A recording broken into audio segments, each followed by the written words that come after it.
May 2015 annual town meeting of the town of Lunenburg. I declare that the warrant has been properly served and returned according to the records that are available for your inspection at our clerk's office. We do have a quorum, which the town of Lunenburg is 50 people. Would you please stand and join me in the pledge of allegiance? I pledge allegiance to the flag of the United States of America and to the republic for which it stands, one nation, under God, indivisible, with liberty and justice for all. Thank you very much. I would like to begin by thanking all of the people that are up here, as well as are out there, that are town volunteers, whether you're in an elected position, which is still volunteering, or whether or not you've been appointed to a committee. Thank you, all of you, for your service. Let me go over the ground rules, as we always do, for our town meeting. Please remove your hats when you're indoors in front of the American flag. Consider to be respectful. Turn off all your noisemakers. That would be your cell phones, your beepers, and the like. All comments, questions, etc. should be addressed to me. I will seek an answer for you from the various boards, committees, and moving parties. You don't generally refer to individuals by name. Instead, you refer to the previous speaker, the moving party, the member of the select board, finance committee, etc. Your comments and questions need to be at the microphone so that everyone can hear you. Please state your name and your street address.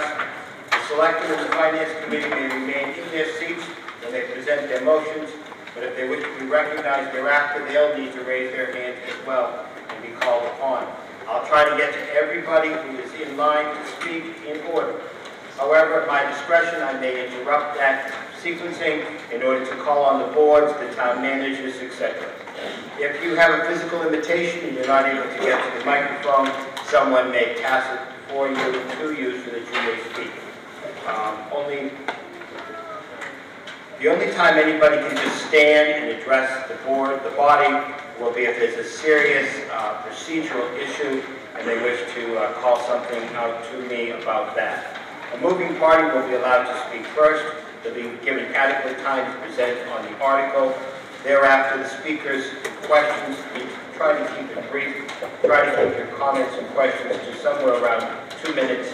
And if you need to speak again on the same article, even less time, please. We do have a very ambitious agenda warrant today.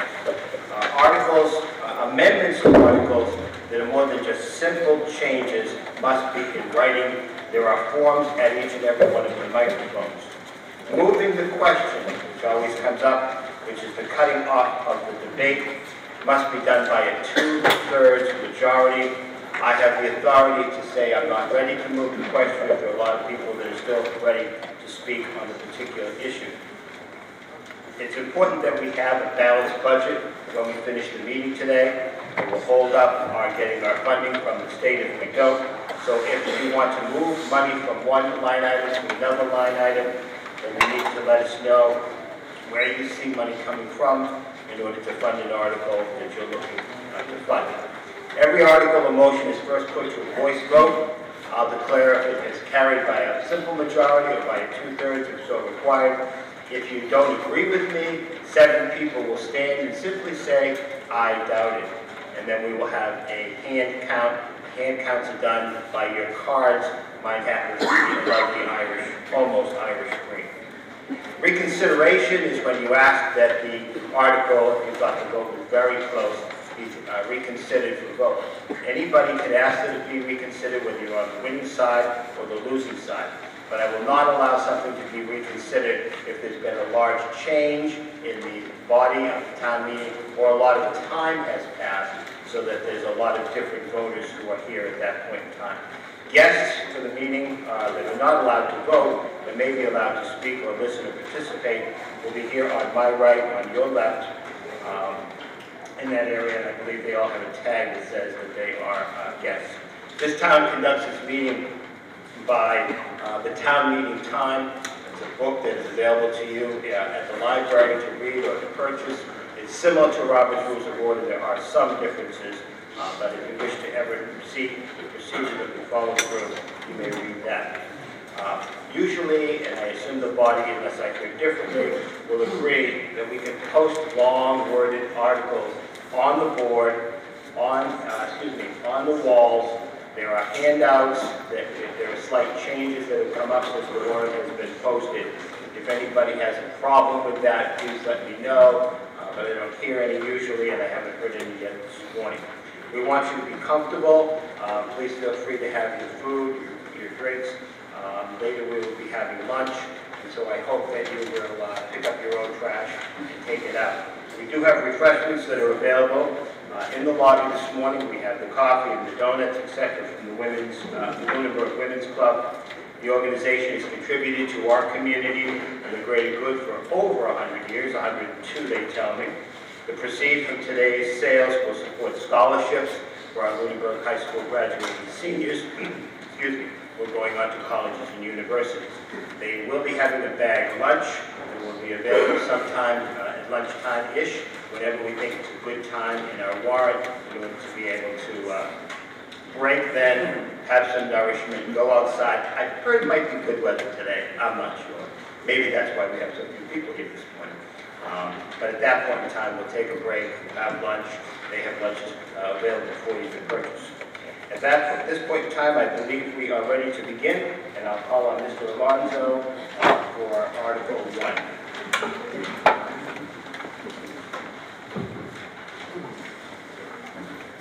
The consent calendar, I believe, Mr. Alonso. I move that Articles 1, 2, 3, 4, 5, and 6 be passed by consent. For a second? That would be nice, thank you. So what we always do is we have a number of articles and put it right up front. These are things that are revolving accounts. They always are done by consent calendar. I'm going to tell you what they are, and if there's anybody who wants to discuss or debate either of these 6 first articles, let me know. These are revolving account articles. So the first article is the ambulance billing fund. The second is the timber rights revolving fund. The third is the custodial special detail revolving fund. The fourth is the green thumb revolving fund. The fifth is the library revolving fund. And the sixth is the elderly transportation revolving fund. If anybody wishes to discuss or debate any of the 6 consent articles? Hearing none, I declare we're ready to vote. All those in favor of Articles 1 through 6 passing by consent, signal by saying aye. Aye. Opposed? Passes unanimously. Article 7 is the reports from committees and towns. I would ask the planning board to come forward, please.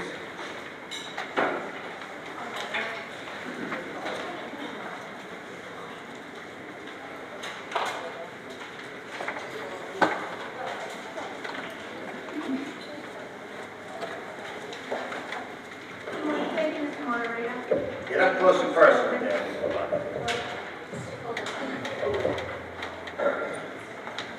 Good morning, thank you.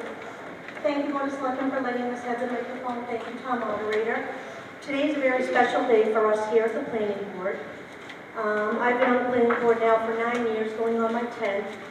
I did resign this year due to a new job commitment I had, but I wanted to be very much a part of this.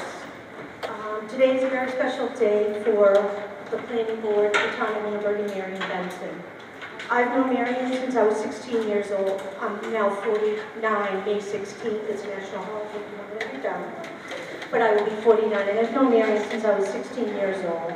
She's someone I've always admired, respected, and enjoyed working with. I had the opportunity to drive her to Boston every year for the Municipal Association meetings, and we share a room, and she's a fabulous woman. And we are so very, very fortunate for the 30 years Marion's given freely to the town of Lunenburg. And not one person I know has done what Marion Benson has done for the town of Lunenburg. And I know Joe Bellotta very well, who gave a lot of time and did not give the time that Marion Benson did. And I don't think we'll ever be able to thank her for what she's done. But Toby's going to spend a little time just telling you what it is Marion has done. Everybody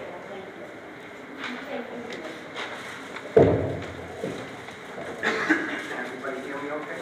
No. Hi, I'm Tony DeCasa. I've had a working relationship and a friendship with Mary Benson for approximately 22 years. In those 22 years, we've had quite a run at the planning board with various projects and things.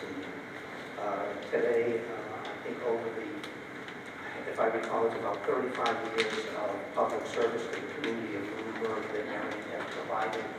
First, she was a member of the Lunenburg School Committee.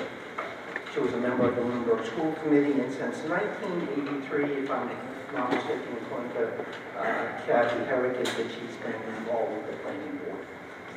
So when I was asked to speak a little bit about Marion today, I asked myself, what is the one thing that I would want people to understand about Marion and what her contributions are back into the community? So what it did to me is it came down to this thing that this community has always prided itself on, and that's called volunteerism. So when I looked at it today, I looked for an appropriate definition that would equate to what a volunteer is in this community and what Marion Benson has epitomized here for us. And the definition I found that I think is more applicable to her is it's a person who chooses to act in recognition of a need with an attitude of social responsibility and without concern of monetary profit and going beyond one's basic obligations. So if you know anything about Marion, she has served this community as a member of the planning board, as an unpaid member from 1983 to 2007. She went into the planning board office anywhere from 4 to 5 days a week based on what the town schedule was for office hours, and did that free of charge to the community. And she always did with what I would call, for the town, an interest in the common good.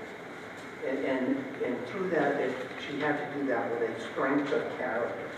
Because needless to say, over that period of time, we have had some interesting projects that have been controversial in in most instances, they were the first and they were unique to the community.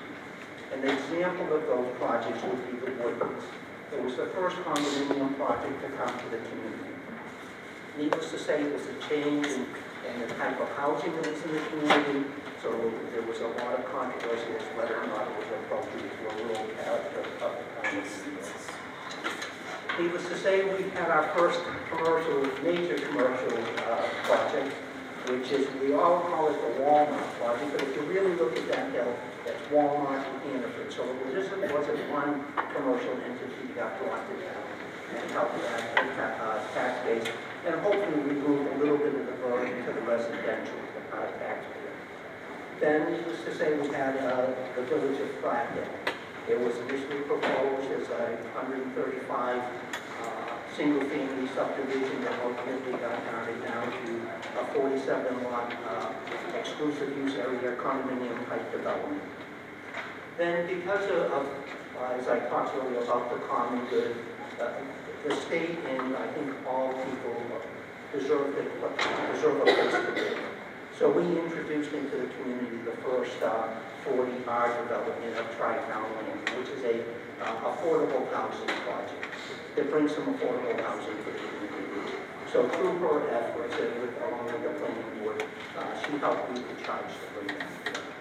Then it was the renovation at Whalen Park Emerald Place. And then, needless to say, one of the more recent controversial projects, of course, is the solar projects. So if you look at all the years, all of those projects brought their level of angst with it, not only to the planning board, but to us as volunteers, as individuals, as we were trying to do everything in the best interest of the community. And that is what Marion has always attempted to do, is to do what was in the best interest of the community. And to this day, I thank her personally for her level of commitment to do that. And I hope today that you will all give her a round of applause for what she has done in providing this community over those 35 years.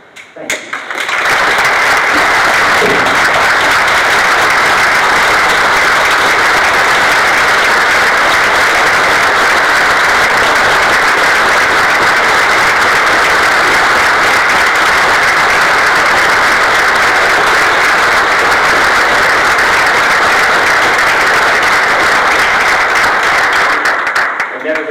town meeting, we didn't have something to say, so it's going to pass. And let's take a picture. You know, we were in a conversation with Kathy Eric, and someone asked me, and I noticed the time was thrown around this morning, how long I've been with the planning board. And I turned to Kathy and I said, Kathy, I can't remember, can you? She said, oh, absolutely, it was 1874. The other thing that I've always commented on, and I mentioned Dick Bishop, is that Dick would call me on Friday night before town meeting and say, what color are you going to wear? I want to see if I have sport clothes. So we would do that, and we decided that the size of the audience that we would have at town meeting would rely strictly on my hair. I went from light blonde through all the reds, down to the deep reds, and whatnot, and I said I would never go gray. How low? No choice. So I am pleased to be here, and I'm pleased for this honor. I will tell you that I think the hair thing's done. I don't know where else I can go. The newest fad is nails. And so therefore I come with colored nails. If anybody wants to see them, then see me after. I thank you very much for this honor. Needless to say that I love Lunenburg. I have always felt very strongly about working in Lunenburg. I work with wonderful people. Some of them are no longer with us, but they know up there or out there who they are. We work hard, and we've had cooperation from all the committees, and so I'm really very proud and very pleased at this honor today, and I thank you very much. I appreciate it.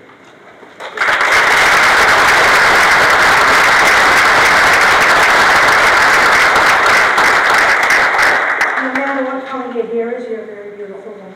And your hair is as lovely gray as it was the other multiple colors. And I want to just say one thing, I totally handle the professional part. We've all had disappointments in our lives. We had a meeting, maybe we got a little snippy with someone, or we lost our patience, or they lost their patience with us. You ran for something and didn't win, because there's always a winner and a loser. But you always knew between 6 and 8 o'clock that next morning, your phone was going to ring. And it was from a very special person that said, it's okay, keep your head up. No matter what it was, no matter what the success or the defeat was, Marion Benson would call you between 6 and, because she wouldn't do it on company time. She would call you between 6 and 7 and let you know, keep your head high. Thank you for what you do, and I thank you, Marion. Because then I hope to take that away as something I do for people, because it does make a huge difference. It does make people feel that it is. So thank you. Thank you. I just want to say one more thing. One more thing.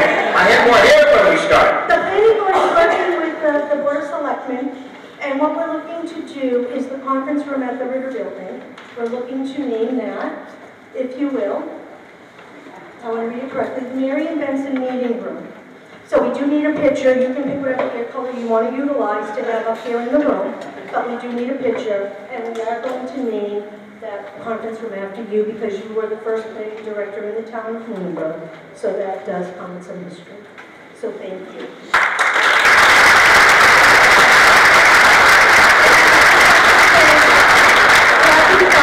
At the Lunenburg Village Gift donated the flowers, and Mike Milk, D&G Graphics, donated the sign. So thank them both very, very much.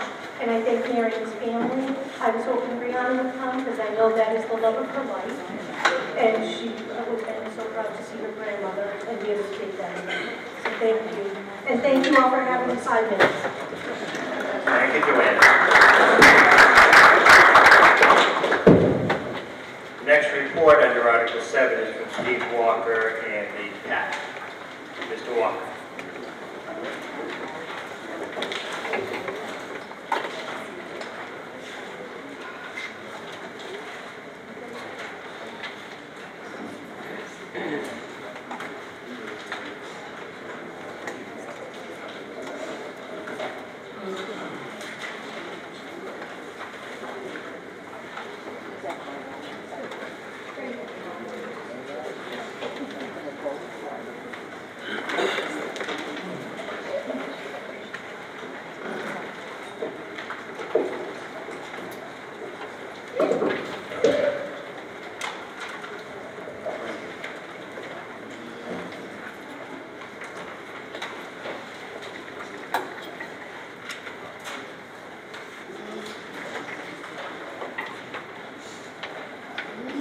usual, technology tries to win the day.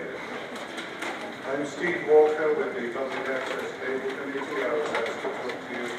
Yeah, keep the microphone right at your lips, or you have to Really? be loud like me. Okay? Okay. I was brought up on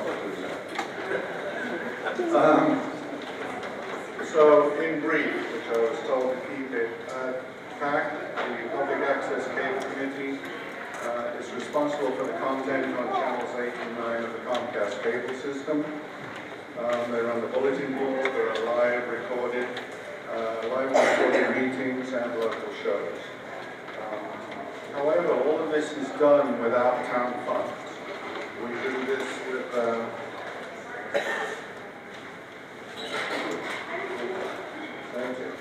This is done without direct taxpayer funds. All money to run this comes from a fee that the cable operator Comcast gives to the town every quarter. It's around about $23,000. That represents an income of $92,000 or thereabouts for each financial year. That's obviously an estimate at this time. And these funds are restricted. They can only be used for public access. They can't be used for anything else. Public access does not ask for money for any other fund. In brief, the first part of this slide shows the operation expenses, things like payroll, equipment maintenance, rental or lease for the studio area, coming to $147,500. And then for new equipment, which tends to be a major expense, there's $46,000 for new equipment. The remote location is the town hall for the live broadcast on there. And we are now beginning to investigate a mobile unit that we could take to things like a football game and actually have live transmissions with multiple cameras from such a place. We do not know if we can make that piece work, but for the moment, we have to put some money on one side, $150,000. This leaves us at the end of the year.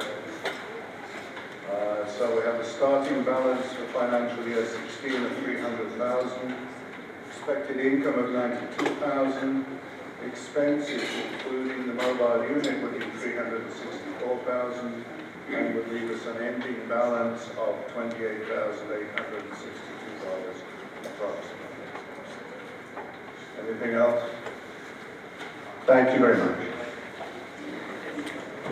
Thank you, Mr. Walker. Anybody have something you want to say about the presentation here, the report? Not really debatable, obviously. Okay, thank you, Mr. Walker. Thank you. Article number 8, Mr. Toll.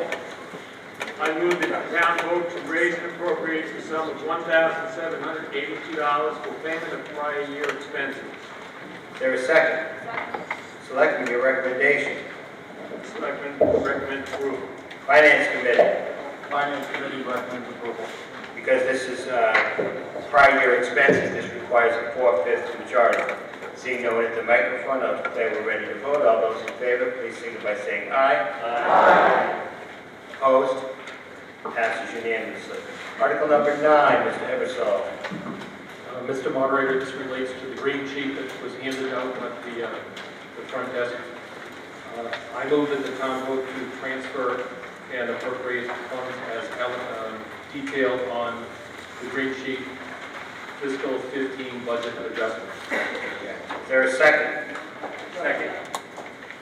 Board of Selectmen, your recommendation. Board of Selectmen recommend approval. Finance Committee. Finance Committee recommends approval. Tell us about the article, Mr. Eversole. I'll defer it to the town manager. Thank you. There are a number of budget adjustments that are proposed today in order for us to close out our budget, and we are requesting town meeting approval. Just to be brief, most of these have to do with the fact that we had a very severe winter, and we had about a $260,000 deficit in our snow and ice account. So we're making adjustments to cover that and to cover some other overages in different departments. There is one adjustment that is not shown on the green sheet, and I would like to point that out, and we have made the correction in the motion to be made for this article. On line 61, we were originally proposing, and I do point out, this maybe appears backwards to you, the numbers that are in parentheses are actually surplus. They're not deficits. We put them in parentheses because we're asking to reduce those line items. So line item 61, general highway maintenance, we originally proposed a reduction of $41,917. Based on some action by the Selectmen and Finance Committee before town meeting this morning, we're now proposing a reduction of $3,853. And then on line 70, snow removal, we were originally proposing or putting forth a deficit of $259,300. It is now $221,236. And the difference is, recently we were notified that FEMA has authorized reimbursement for the first winter storm that occurred in January, at the end of January. FEMA reimburses us 75% of our expenses. Our expenses were about 75% was about $38,000. So we do not need to cover $38,000 of the deficit, which is why we have proposed the adjustment this morning. Thank you, Ms. Vidal. Anyone wish to address Article 9? Seeing no one in the microphone, I declare that we're ready to vote. All those in favor, please signify by saying aye. Aye. Opposed? Passes unanimously. Article 10, Mrs. Luck. I move that the town vote to pass over Article 10. Is there a second? Talk to us about why you want to pass it over, Mrs. Luck. It's the firefighters' collective bargaining agreement, no agreement has been reached. Seeing no one at the microphone, I'll declare we're ready to vote. All those in favor, please signify by saying aye. Aye. Opposed? Article is passed over. Article number 11, Mr. Alonso. I move that the town vote to transfer from Article 18 of the May 3rd, 2014 annual town meeting, line 13A, salary reserve fund, the sum of $10,338 and transfer to line 71, facilities and grounds, the sum of $5,225. Transfer to line 69, tree removal, the sum of $68. Transfer to line 60, highway overtime, the sum of $236. And transfer to line 68, cemetery department, the sum of $4,809 to fund the collective bargaining agreement dated July 1st, 2012 through June 30th, 2015 with Public Employees Local Union 39 of the Laborers International Union of America. Selectmen, your recommendation. Board of Selectmen recommend approval. Finance Committee. Finance Committee recommends approval in the amount of $25,588.12. Can I hear that number again, sir? $25,588.12.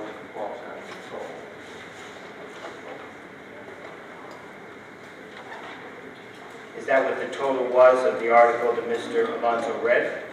That's correct. That's the same number? Yes.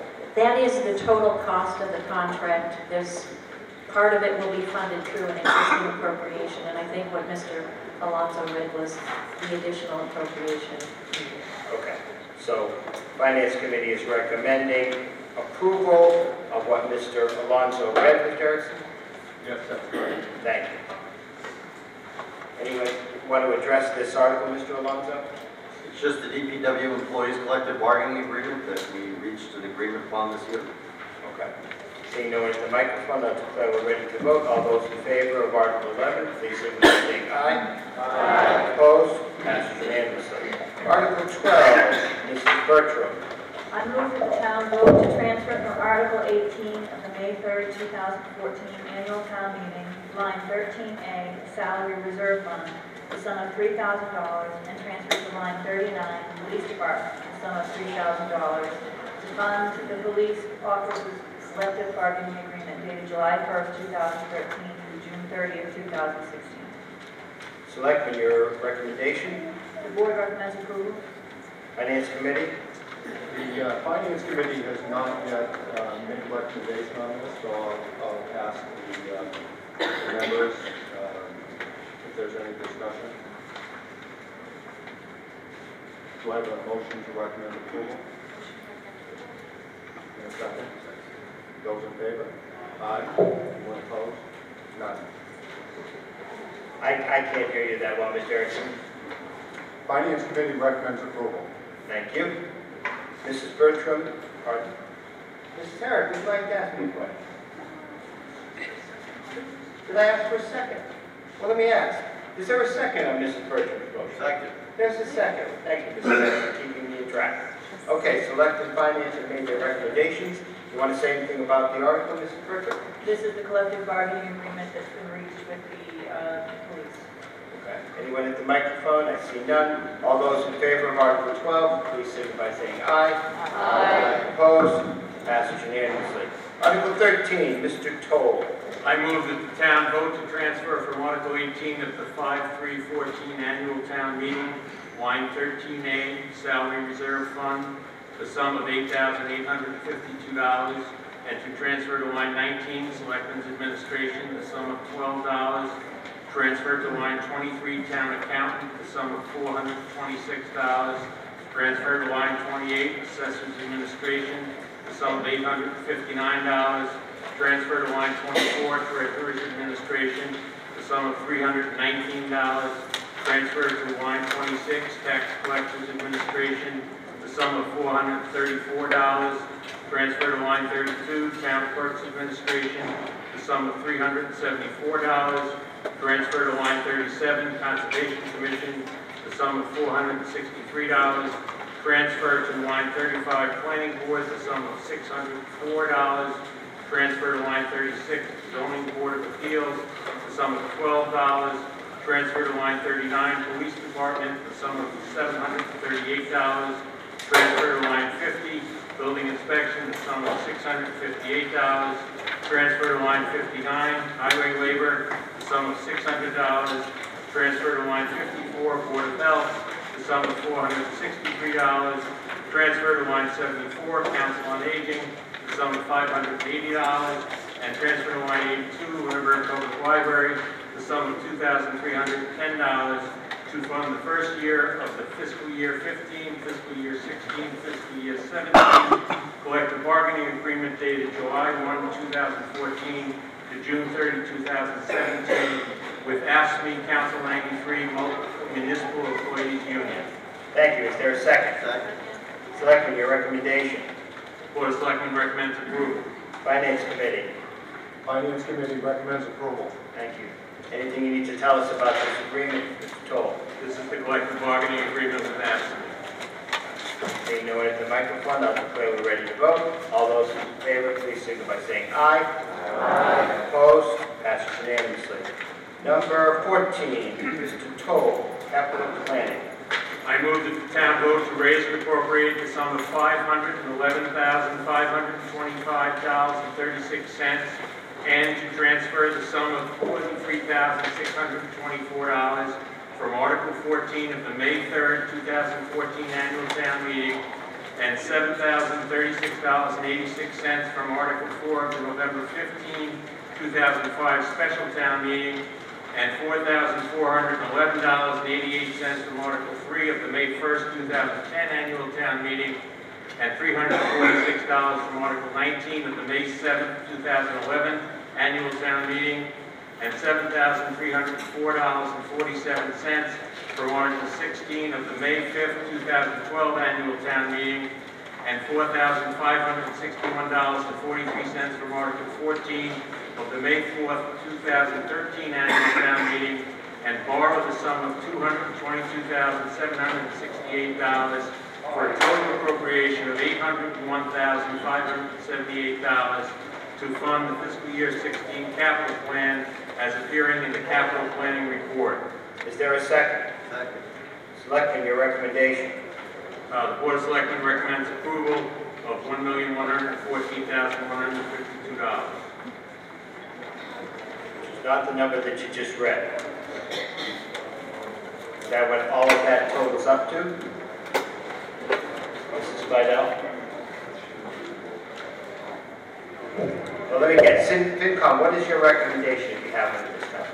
Finance Committee recommends approval for the total appropriation amount of $801,578. So this is a borrowing article, so this is going to require a 2/3 majority.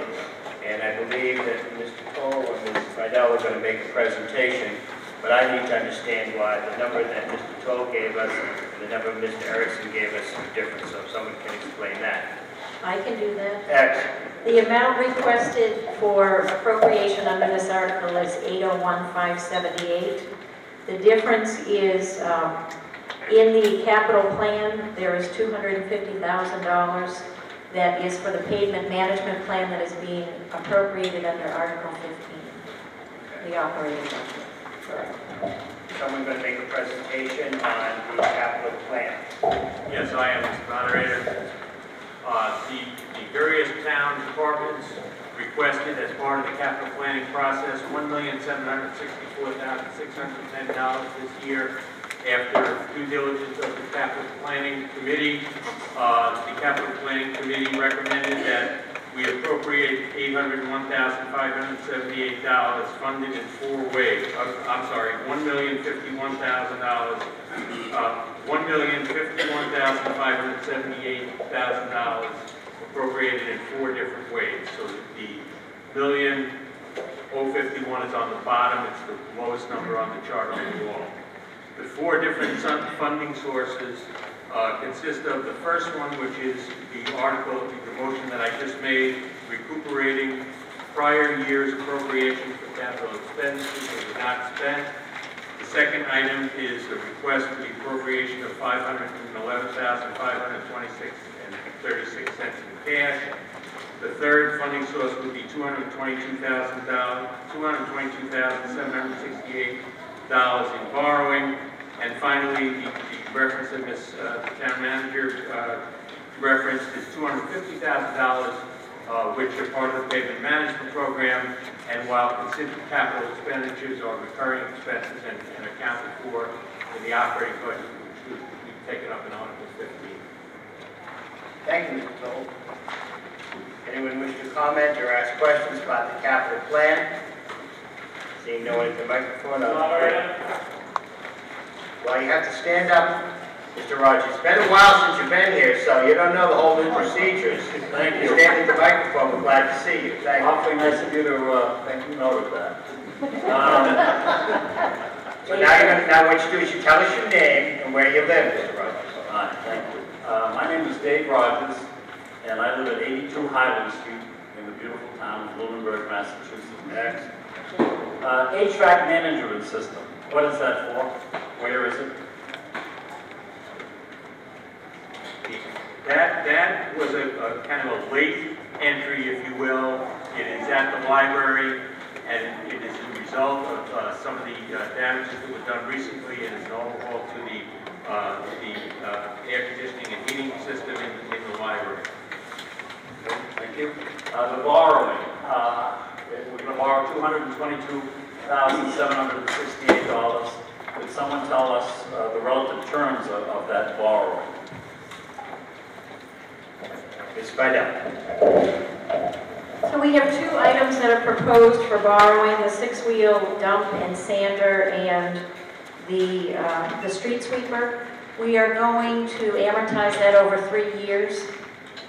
And we haven't put that out to bid, so I couldn't tell you the terms other than it'll be for 3 years. We expect the interest rate to be something 2% or slightly less. That's fine, thank you. I was just concerned that we're going to go long-term on the borrowing. Thank you for the explanation. Thank you, Mr. Rogers. Sir. David Passios, 56 Whiting Street. Get right up to the microphone. They tell me that these are what they call directional microphones. You need to be in front of them. Okay, Good. here we go, that's what. Thank you. David Passios, 56 Whiting Street. Could we have a brief explanation as to why there's a sizable amount of money left in each one of these articles? I don't mean specifics, but did those articles or the projects in those articles come in on the budget, never get expended, or some brief explanation? sizable amount of money that's been carried for, looks like a number of years. I know that one of the large ones that was appropriated at last year's town meeting, and I'm just looking here for which one that was.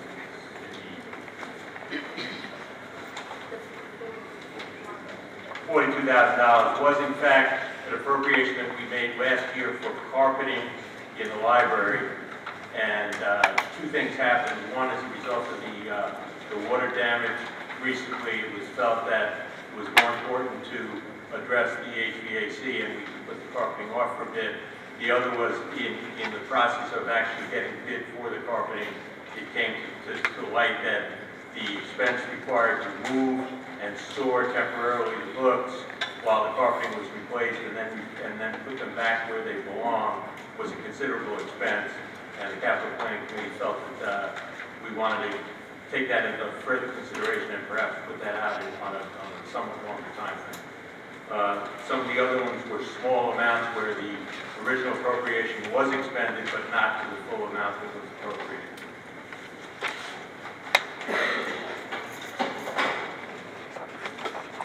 Mr. Bertram.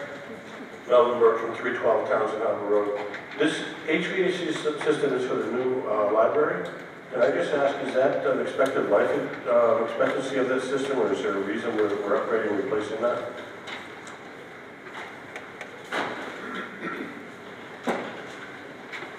Who'd like to answer the gentleman's question? You would, Mr. London? Please feel free. The management system, I believe, is the front-end controller. So it's not the entire management system, but it is the component where the user would interface with the control system for the building. What they've got in there now, I believe, is a Johnson Controls system. This would take them over to a Java-based system that would be accessible from the internet from multiple locations. It would assist with management from the building, from the Department of Public Works perspective. The school department, which had 4 other systems that went in at about the same time, has made that same change going over to these Java-based systems. So I think it's an appropriate thing.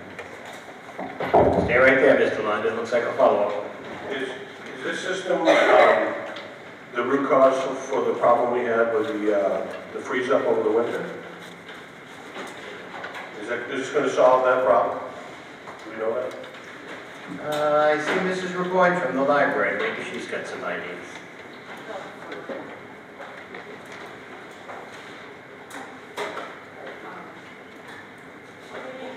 Hold on. You got to be at a microphone. You got to tell us who you are.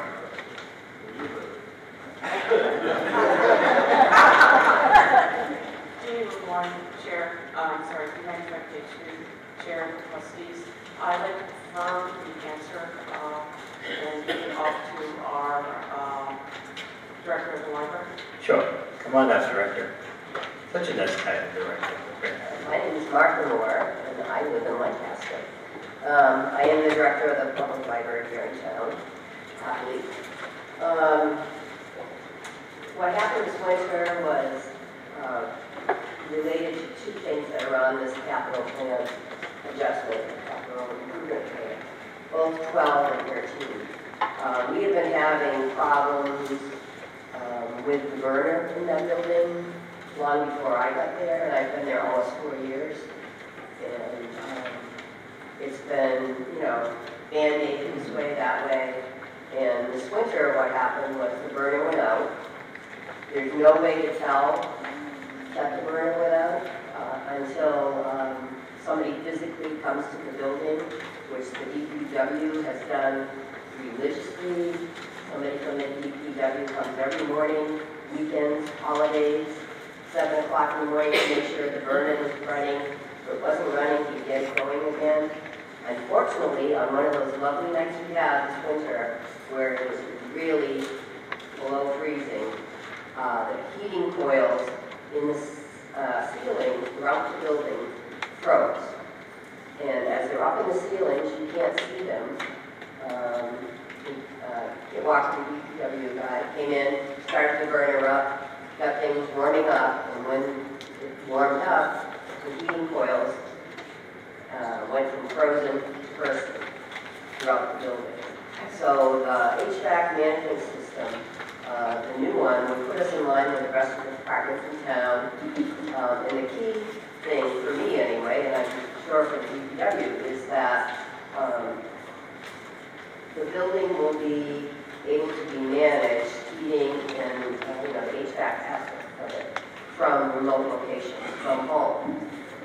DPW man will not have to drive in to visit the library weekends and holidays just to get things going, and he'll be alerted automatically if something goes below temp and et cetera, et cetera. So it's just going to really make a huge difference in our being able to sleep at night and not worry about not entering the winter.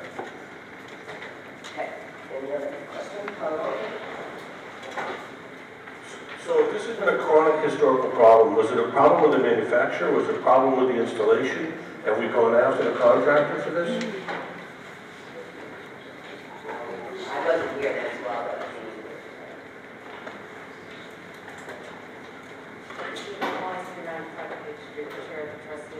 This has been a problem for a little while. The building is 10 years old. We'll be celebrating our 10th anniversary this year. And the problem has been escalating because the system is not working correctly the past couple of years. And so we felt as the Board of Trustees that it was more important to use the money that was given to us in capital planning and carpeting to move that money to make sure that this system is up to date. And what Mr. Londa said, in keeping with the rest of the town so that facilities can better manage this. So that's the information I can give you. At the time that it was put in, it was top of the line. Thank you. Okay, do you have any other questions? I think that's my line. Any other questions on Article 14, capital planning? And Mr. Rogers, you got to stand up. You really got to learn this stuff all over again. I know it. And you're still Dave Rogers, and you're still from Hiram? So that's my twin brother. Yeah. I understand the various sections that are indicated here, and I just wonder why we as a community, and specifically the Board of Selectmen, have not seen it necessary to put money in capital improvements to paint the town hall, which I feel is in deplorable condition. Moderator, I'll take it. First of all, I agree with you. And as the chair of the Building Reuse Committee and the Capital Planning Committee, I struggle with this quite a bit. It has been on the request list for the last 3 years.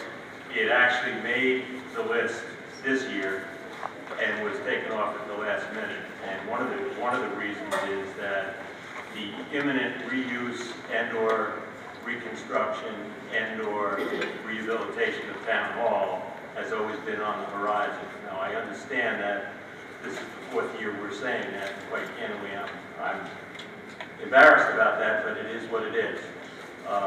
It was felt that our original plan for this year was to paint the facade and not do the necessary work to caulk and fill holes, etc., just to slap some paint on it. And it was felt that that would be kind of putting good money after bad. I'll make a personal commitment that at this time next year we'll have a definitive answer on why it's being done, or if it's going to be done, or when it's going to be done. But it was just felt to be included this year from the capital planning point of view to make the cut. We did have about twice as many requests as we had recommendations for this meeting, and that was one that just because of its uncertainty and priority setting, it felt along the line. I appreciate your explanation, but I would suggest that notwithstanding the fact that there are double the requests when we have money, we only have one town hall.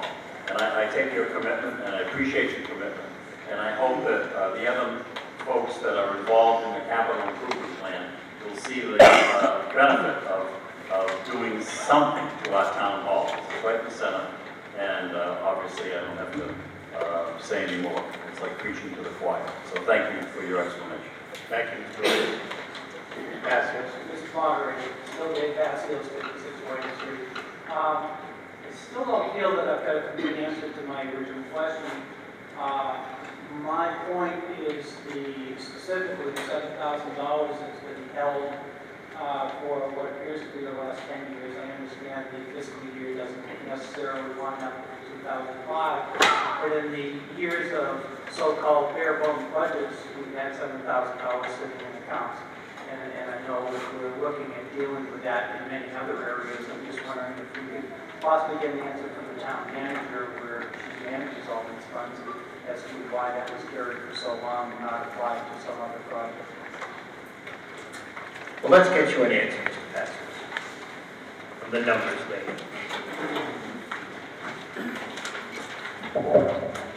The numbers lady had to go to the real numbers lady. So,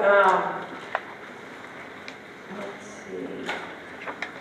Article 4 from the November 15, 2005 special town meeting was for the school feasibility study.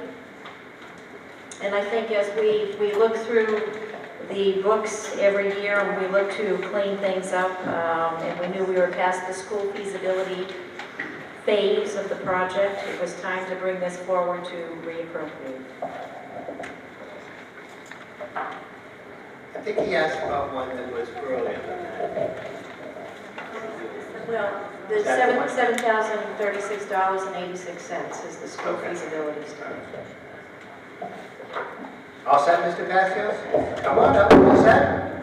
Okay. Anybody else on Article 14? Seeing that, I declare we're ready to vote. All those in favor of the capital planning, this is the 2/3 majority because it includes borrowing. All those in favor, please signal by saying aye. Aye. Opposed? Passes unanimously. Article 15, the budget. Mr. Ingersoll. Mr. Moderator, I move that the town vote to raise and appropriate $30,943,718.12, transfer $10,868 from septic receipts reserved for appropriation, transfer $794,909.88 from the sewer enterprise fund, transfer $32,000 from the student transportation offset receipt fund, transfer from free cash the sum of $183,618, and transfer $62,781 from the water betterment reserve revenue to defray the charges and expenses of the town for fiscal year 2016 of $32,025,895, and to fix the salaries and compensation for all elected officials of the town and any other items included in the budget of the town manager. Is there a second? Selectmen, your recommendation. We recommend approval. Finance Committee. Finance Committee recommends approval. Okay, so Mrs. Number Lady, Mrs. Slidell is going to go through the budget, but let's just make sure that you can help follow along. So it's in your town warrant. It's on page 33. I know it took me a few years to figure this stuff all out. So she's going to put it up on the board. If you look at the column to your far right, that'll be what the town is proposing. Finance Committee, the selectmen recommending approval of the budget, the town manager, the column on the farthest right. He's going to make the presentation, then we'll go through major categories that are listed in bold to see if anybody wants to discuss or debate a particular category, and I'll explain that more in a minute. And then we'll vote on the entire article when we're done. So, Mrs. Spidell. Thank you. So there are no changes proposed from what you see on pages 32 to 36. The presentation this morning, we will be talking about this year's budget as compared to last year's budget. It is a process that we go through, and if you followed the process over the last several months, you know that there was a budget that was issued on February 15th.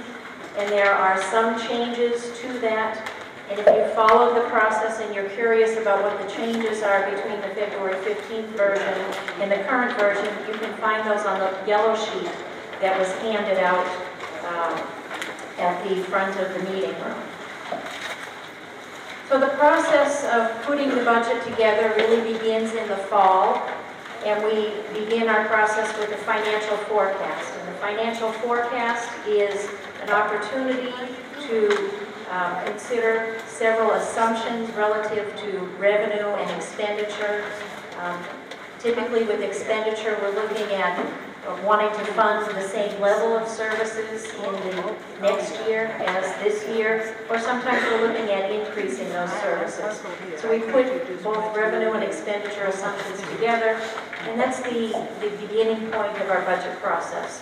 So when we did that for fiscal 16, at the beginning of the process, we projected that there would be a deficit of $137,725. Not a huge deficit, given that we're looking at about a $33 or $34 million budget. So based on the forecast, I issued budget targets to all of the departments. They received those in December, and they are asked to put together a budget to meet their target, and they're given the opportunity to present above target requests. Their budgets are due in January, and when the actual requests came in, the amounts exceeded the targets by about $400,000, and then there were about $1.1 million in above target requests that were submitted, meaning that my review process began with about a $1.5 million deficit. I issued my first budget on February 15th. We call that the preliminary budget, and that recommendation was less than the original targets in almost all areas except our non-discretionary spending. And it was less for public safety, for public schools, and public works. Some of the challenges in developing that first budget were we had a new governor this year, so where the governor's budget is usually released at the end of January, he has an additional 30 days to release his budget, so that didn't come out until the end of February, which is after when the preliminary budget here was issued. We did not have our health insurance renewal at that time. We didn't have even a preliminary assessment from Monty Tech for our vocational education. And I originally thought that we would have some free cash, both to fund the deposit that we make into the stabilization fund and possibly to offset some of our capital expenses. But based on how the winter was going at that point, it didn't seem that we would have free cash, that we would need to save that for additional snow and ice. Our retirement assessment was much higher than originally projected, so we had a number of things that weren't working in our favor when the first iteration of the budget was put together. There's been additional information received since February 15th, and that is reflected in this presentation. So we'll first take a few minutes to review the revenue side of the budget and then move on to expenditures. We have 4 different types of revenue that we receive: property tax, state aid, local receipts, and available funds. Property tax is about 67% of our budget. The way we go about calculating property tax is we take the prior year base. We are allowed to increase that by 2.5%.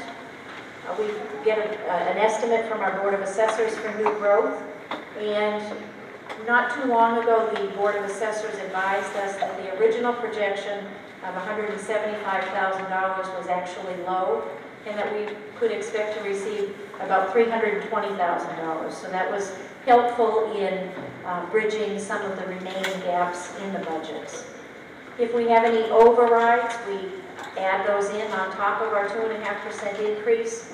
We add in our debt exclusion. And I'd like to spend a minute talking about the debt exclusion for fiscal 16, because fiscal 16 is the first year that we will see a big impact from the high school, middle school project. The total debt exclusion in fiscal 16 is about $2.5 million. and about 1.6 of that is related to the $30 million that we borrowed for the middle school, high school project, and we will be making our first payments in fiscal 16. The estimated impact on the homeowner with a home of average assessed valuation is $316.67.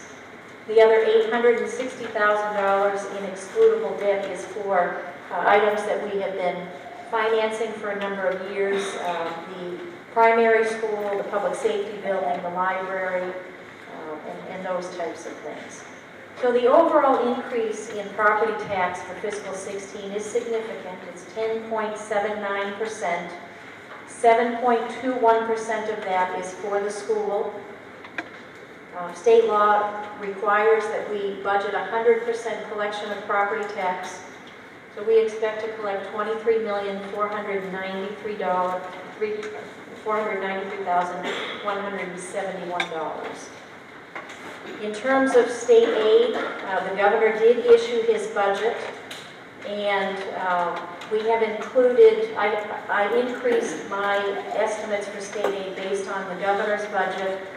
The House Ways and Means budget was issued after, and the House just this week approved their version of the budget, which is very close to the governor. So I think the increases that we're projecting based on the governor's budget, we have reason to believe that they will hold.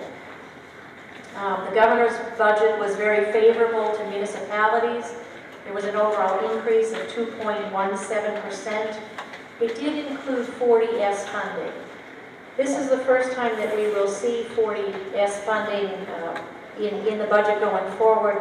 This is funding that the town is eligible to receive based on the 40R development, which we talked about when Marion received her honor. The 40R development that we have is the Tri-Town Landing, and as an incentive by the state for communities to permit 40R development, they will give you additional education aid for the educational costs of students living in a 40R zoning district that are over and above the additional revenue that is received from that.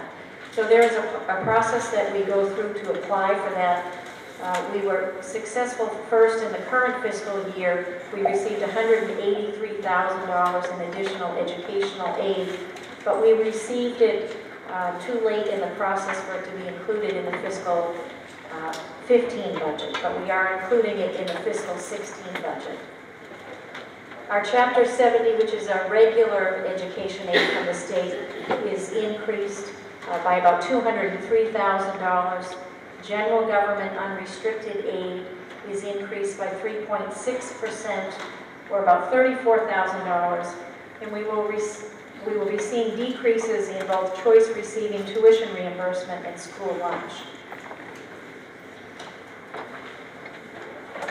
One point that I would like to make, and I think I make it every year, is this unrestricted general government aid.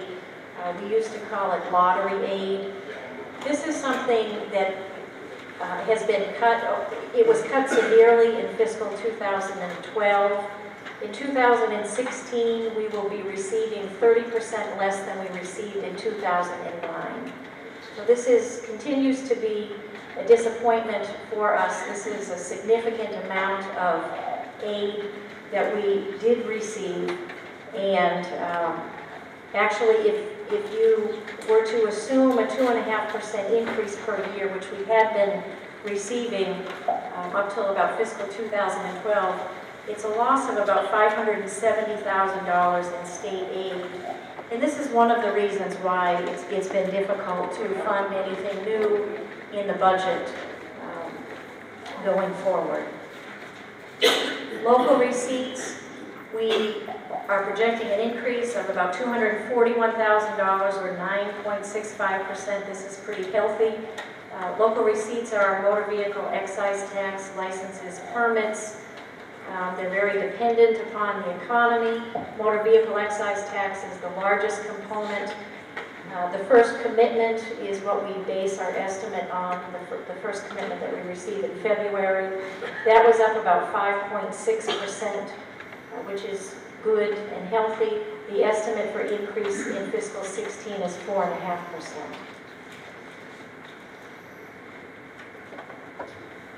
A couple of other items to note under local receipts. We did increase our ambulance fees in fiscal 15, so we have an additional $30,000 that we're projecting in fiscal 16 based on the new fee schedule. Our local options meals tax that was adopted, I think, 4 years ago, the collections have remained strong, so we're projecting an increase there. And then our solar net metering credits. We have an agreement with the project that is on Chase Road. The town receives 15% of the value of the credits from that project. We receive that in cash, and that is estimated to produce $130,000 in fiscal 16. The project came online probably at the very beginning of August this year, and the collections to date support that $133,000 on an annual basis. And then the last category is available funds, and that can fluctuate significantly from year to year. The reimbursement that we receive from the state for the primary school is captured here. Water and sewer betterments are captured here. Any appropriations of free cash are captured here. And the school transportation fee offset is an available fund as well. So overall, we expect revenues to increase 4.69% in fiscal 16. So on to the expenditure side of the equation. I remind everybody that we are a service provider organization. We provide services to a number of different groups of people. And when we go through the budget process, we're looking at allocating resources to services. We have several different types of expenditures. What we talk about here under Article 15 are the departmental expenditures, the functional categories. We also have non-appropriated costs, we have enterprise funds, and we have other warrant articles that have a financial impact.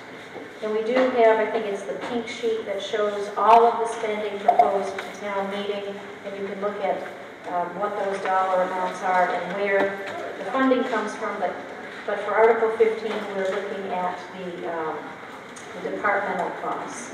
So I mentioned before that we began with a deficit of $137,000, and that increased to about $1.5 million.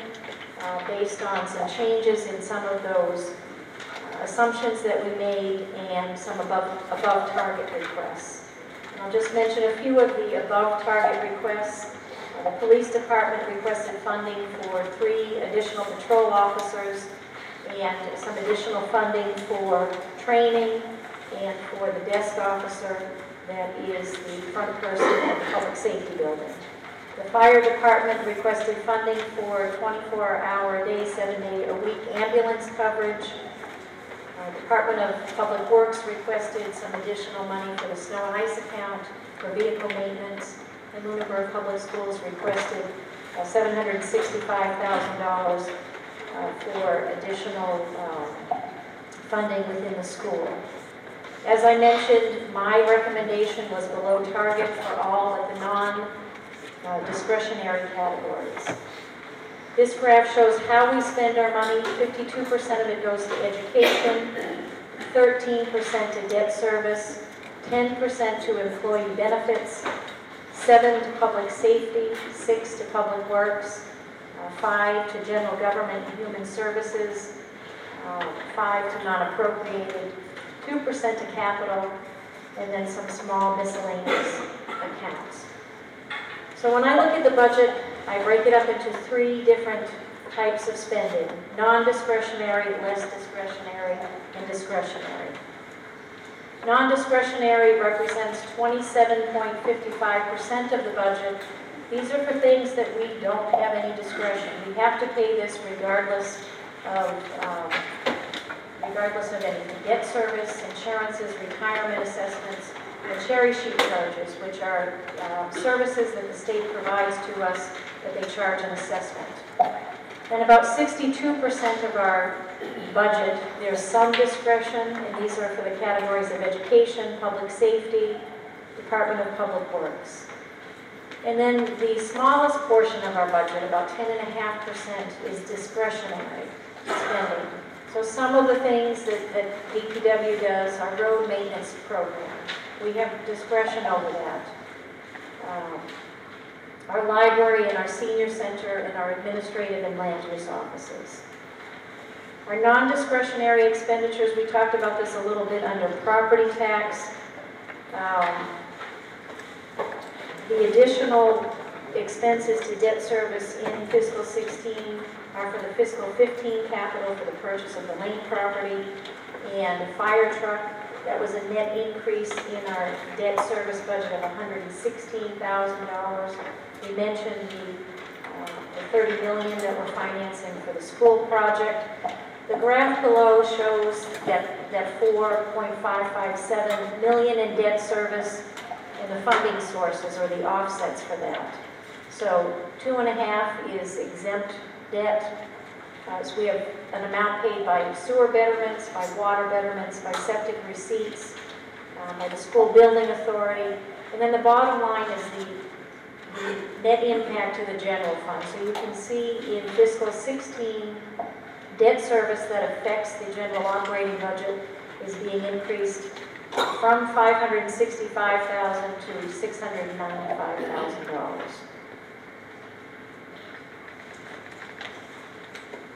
Our insurances, we didn't do as well with insurances this year as we've done in the past, but it's hard to do better than 2 years of a 0% increase in health insurance premiums.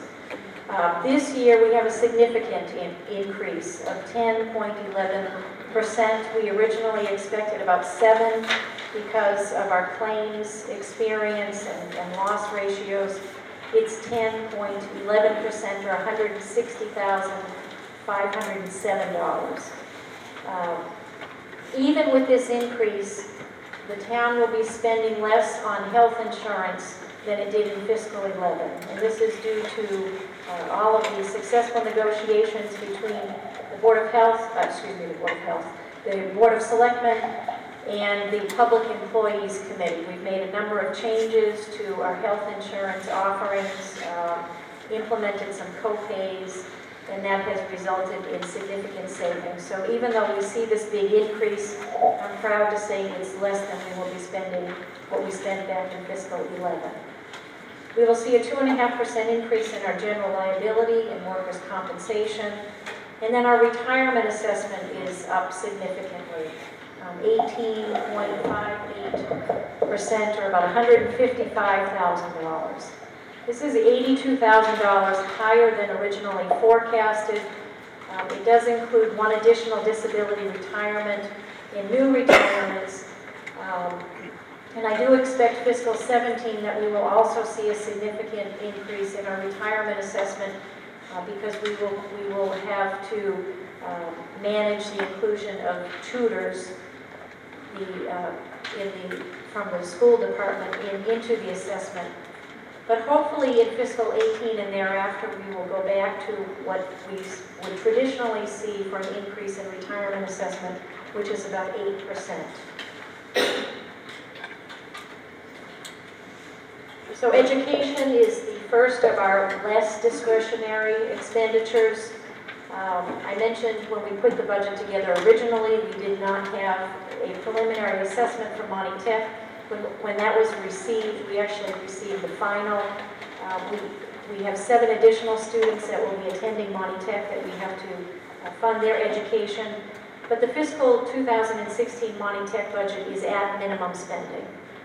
So there's nothing above the minimum requirement, and we are funding those additional 7 students. Lunenburg Public Schools, the budget that was recommended in my preliminary budget was $17,399,092. It represents a 3.85% increase over the current year. It does include an additional amount of 40S of $116,000. This is subject to receipt by the state and should be used for one-time or non-recurring items. The superintendent and school committee's budget that was submitted is 9% higher than that. That is a gap of $845,438. And I'd like, with the moderator's permission, to defer to the superintendent for a few moments to talk about how they are eliminating that gap. Absolutely.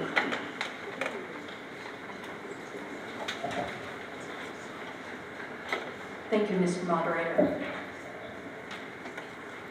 Enrollment and student needs are what the primary contributors to what our budget reflects and what our recommendations for any kind of increases. And relative to that, I wanted to point out that for years we've had this declining enrollment trend due to lower birth rates, but also to the loss of the Shirley students from the Lunenburg High School tuition agreement when they regionalized with AIR. But what I wanted to point out to the community is while the high school is still showing a slightly declining enrollment, our primary school, which is the blue line, is showing an uptick. And there were 2 classrooms that we targeted this year, what is currently the 3rd grade going into 4th grade, and the current 5th grade going into 6th grade. Those classrooms now are at 26, 27, 28 students per classroom, and we felt it critical that we add additional teaching personnel in order to lower those class sizes. And so those 2 teachers were included in the budget. The other drivers for us is just an expansion in terms of the needs of our students. And you can see here that our English language learner population has tripled since FY10. A number of students who are receiving free and reduced lunch, those are students whose families are living at or below the poverty level, have also doubled. You can see that number has spiked up to 361 students at this time. And so we want to make sure that we have the appropriate kinds of supports to support those learners as they come to us. We've hired a couple English language learner teachers, as well as we have requested in the budget some additional paraprofessionals to work with our students with disabilities, where we're seeing a slight decrease over time now in our students with disabilities. I can tell you that the students are coming to us with more intense needs and different kinds of needs. We're right now working to make sure that the behavioral and social emotional needs of the students are being met. And that is what prompted a recommendation to hire another, what we call behavioral consultant, behavioral specialist. So right now we've been able to close the gap between the budget, and by making some strategic exchanges, basically we have put in place, and we see a pathway to putting that 4th grade teacher in place, and that will lower those class sizes down to 22, 23 students per classroom. And we did that by exchanging a paraprofessional position, as well as taking some health insurance that is ascribed to cafeteria workers and moving that into the cafeteria program. We tried to do that as much as possible. We also had a maintenance position that's coming in, and we eliminated a custodial position in order to put that maintenance position in place at the recommendation of Mr. Londa to give a bit more variability in terms of the kinds of work tasks that individual would be able to do. We have prioritized very critically in terms of timing as well as need the instructional materials. We identified 116,000 of instructional materials that are very critical, some including AP texts that are over 10 years old, as well as some additional reading materials. But we prioritized those to be able to make sure that the top 40,000 are purchased next year. We have deferred about 68,000 in terms of anticipated revenues that may come based upon where the state budget finishes up as the 40S, as well as what we're seeing when our choice numbers are coming in. We're showing some good response to choice openings. That's at 8th and 9th grades, are where our choice openings are limited to. And those, we have 11 of 20 positions that people have made application for. We want to make sure they actually enroll, but those could provide some funding sources for us as well. So with what's going on, the good work that we're seeing out of the House budget, we certainly appreciate Representative Benson's efforts in this.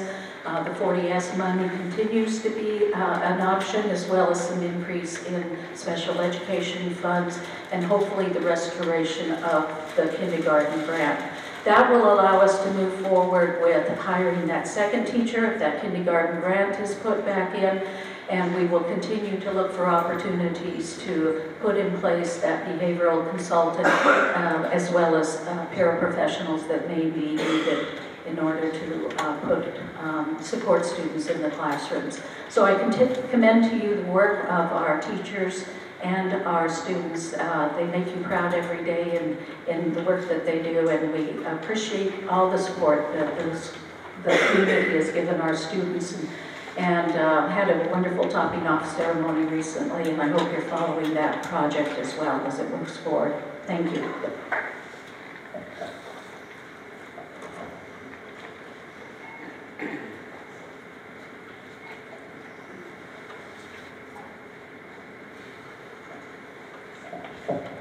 So in our police department, the budget proposes increasing the departmental expenses by about 6%. What we will be doing with this additional funding is really funding some increased training requirements. About $18,500 is for additional training requirements. If you've seen our police officers, we've had a fair amount of turnover in the last few years. We have a much younger department than we did only a few years ago. They are all moving through steps in accordance with their union contract. So about $31,000 of the increase will go to funding salary increases. We're adding an additional $10,000 for lockup. We're seeing an increasing number of people being arrested and being held, sometimes over the weekend until they can get into court. So unfortunately, we do see an increase in that and an increase in corresponding expenses. In our fire department, an increase of 11% or $75,000. In the current year, we have coverage with full-time employees from 6 a.m. to 6 p.m. Monday to Friday, plus holiday weekends, but 6 p.m. to 6 a.m. during the week and most weekends, we do not have anybody in the station.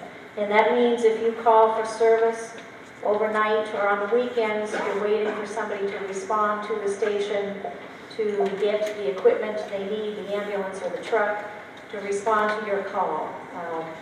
This is something that has always been a concern.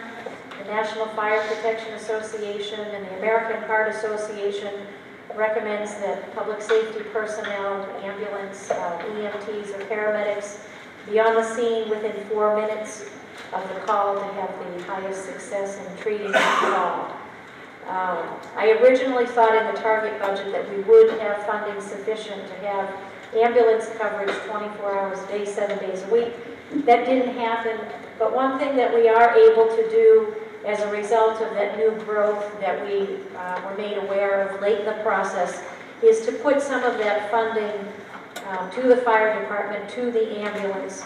So new for fiscal 16, beginning July 1st of this year, we will have 6 a.m. to 6 p.m. ambulance coverage 7 days a week, so Sunday to Saturday. So that's something that's very exciting. We still will be a call department from 6 p.m. to 6 a.m., but during the day, when most of the calls come in, believe it or not, we will have staff on scene, so at the station. So that is something that I'm feeling very proud of going into fiscal 16. Regional dispatch, our dispatch service was transitioned over to Neshoba Valley Regional Dispatch District on July 1st of 13. That meant that we lost our dispatchers in the station, so we lost our 24/7 round-the-clock coverage in the station. That's been tough for people to adjust to. The dispatchers did provide a lot of support, administrative support in particular, to both the police and fire departments. We have been able to backfill that position with a desk officer. We do have a desk officer assigned Monday to Friday, 7 a.m. to 3 p.m. And this desk officer can do anything that the dispatchers did, but also can do anything that a uniformed patrol officer can do.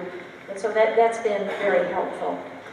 We do have additional funding in the fiscal 16 budget to extend that, so we will have a desk officer from 7 a.m. to 7 p.m. Monday to Friday.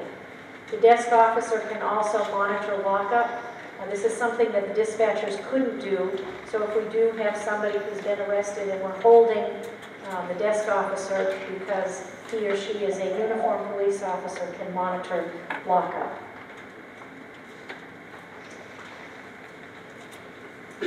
Our Department of Public Works, we're looking in 16 at a level service budget. We are increasing our snow and ice appropriation by $15,000. We are providing a slight increase for our road maintenance plan of $250, up from about $242.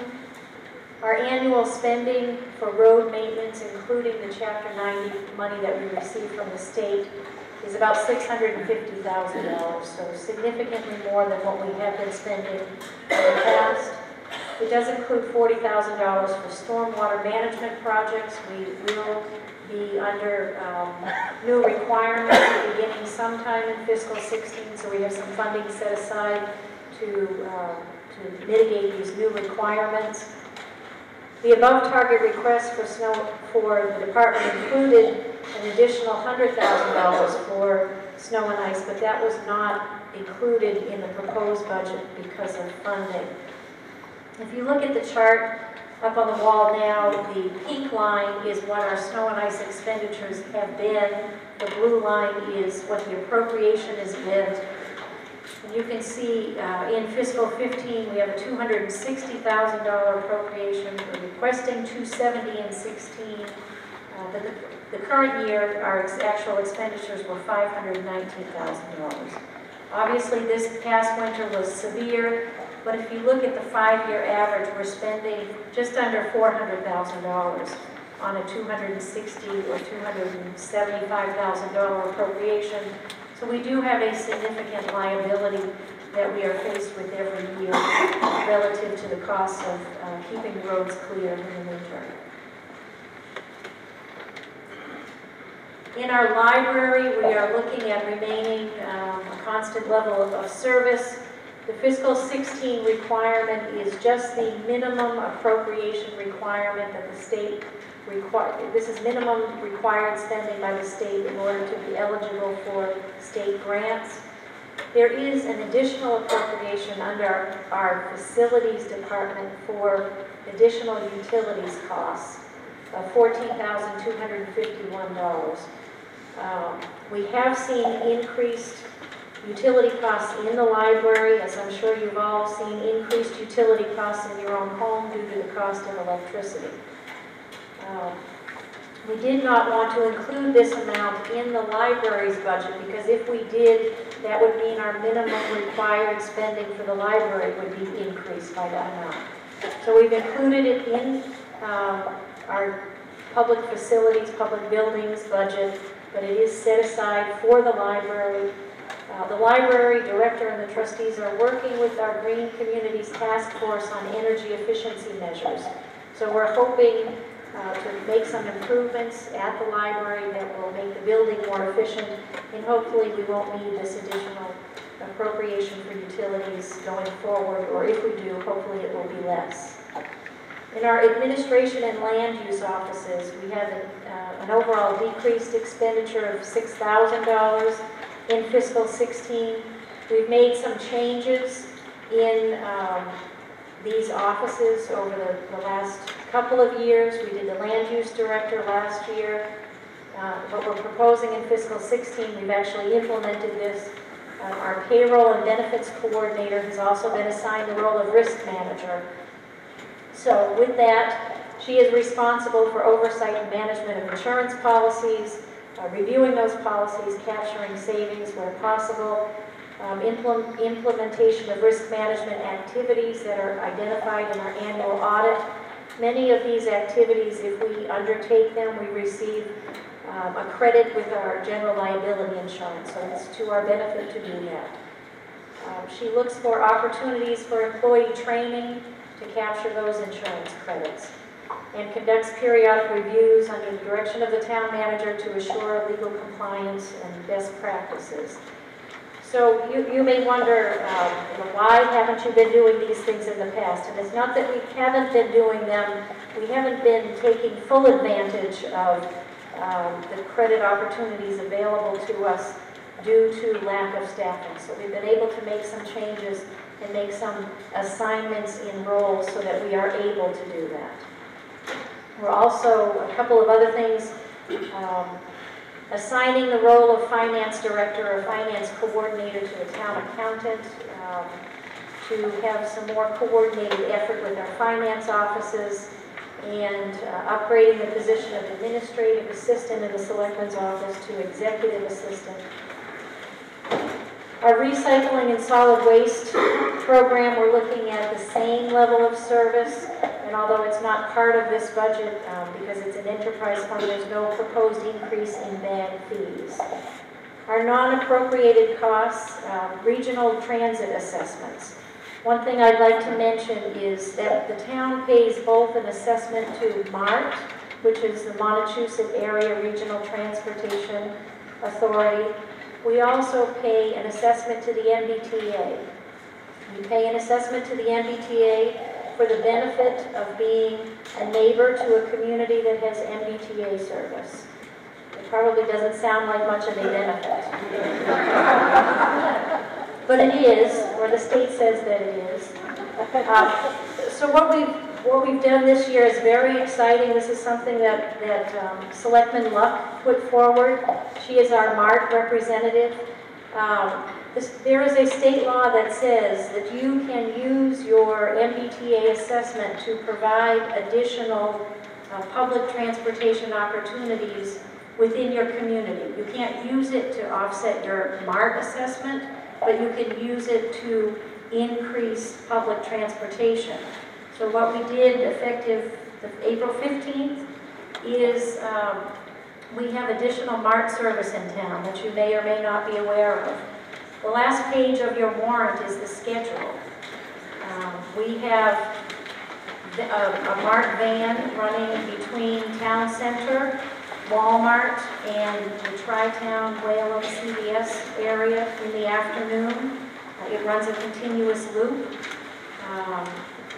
It would pick up people at the public library, at the senior center, at the teen center, and bring them over to the Walmart area. Or I think one of the nice benefits is that if any of the kids attend activities at the teen center in the afternoon and they live over in Whalum, they can take a van from the teen center to their home. So I think that's a big help for working parents that might be rushing to pick their kids up when the teen center closes, or if they're at the library. We also have service that runs to the Fitchburg Intermodal in the morning, first thing in the morning. For anybody commuting into Boston, you can take a van from the town center, or if you live over in the Whalum area, you can take a van to the Intermodal Center in Fitchburg, catch an early train into Boston, and then we have it on the other end running back. So if you're commuting into Boston, you have an opportunity for public transportation, and we've been able to do this all within our MBTA assessment, so at no additional cost to the town. So I think that's a much nicer benefit to the residents of the community than paying to be next to Fitchburg. Not that there's anything wrong with it, but I didn't mean to. One other area that we're seeing increased expenditure is in our tuition assessments, particularly in our choice tuition assessment. So under state law, students are able to choice out to other school districts if they believe that or their parents believe that's in their best interest. We're seeing a big increase in choice tuition assessments that started this year, and part of one of the budget adjustments was to account for that increase. But going forward in fiscal 16, we're projecting an increase of $100,000 in choice tuition assessments. We are also looking to make a deposit to our stabilization fund to keep our stabilization fund at 5% of operating expenses in accordance with our financial policies. So the last slide here. This really has been a very difficult budget process. It's a lot different than what I expected at the beginning of the process. Some of the action by the state, particularly the House, essentially approving a budget that's very close to what the governor proposed is helpful because our state aid, our increases in state aid should hold. I think we made some good progress because of the additional new growth that came late in the process. So just to recap that, we'll have ambulance coverage 6 a.m. to 6 p.m. 7 days a week. We'll have some additional desk officer coverage for the police department. We've made a small increase in our snow and ice account, so that's good. We've restructured, we've provided additional MART service, some restructuring in our general government offices, which saved a little bit of money. But we've still fell short in other areas. Particularly, we are not fully funding the superintendent and school committee's budget request, which means that we still can expect to see large class sizes in grade 6 of 27 to 28 students per class, the elimination of one existing paraprofessional. We have really no ability to absorb any additional special education costs within the school's budget, so if we have a student or students move into the district during the year, the school committee and superintendent are going to have to figure out how to fund those costs. And also not able to fund that specialist behavioral consultant position that the superintendent mentioned, which is something that there is an increased need for based on the students that are coming into the school district. So that is the end of my presentation, Mr. Moderator, and I'd be happy to answer any questions. Thank you. So the way we're going to do it now, hold on just a second. So what we're going to do now is, and you'll get a chance to ask your questions on each and every line item you wish. I will read through the budget, as I said, starting on page 33. I will read the bold items, the numbers in the columns to the far right. As I read down the column at each of the bold items, you may yell out any one person, hold, meaning you want to have a discussion about that category. When we get to the end, then we'll talk about the issues that have been on hold. Doesn't mean you can't go back and talk about something you didn't say hold on, but just lets us know where people are at and what they wanted to get to.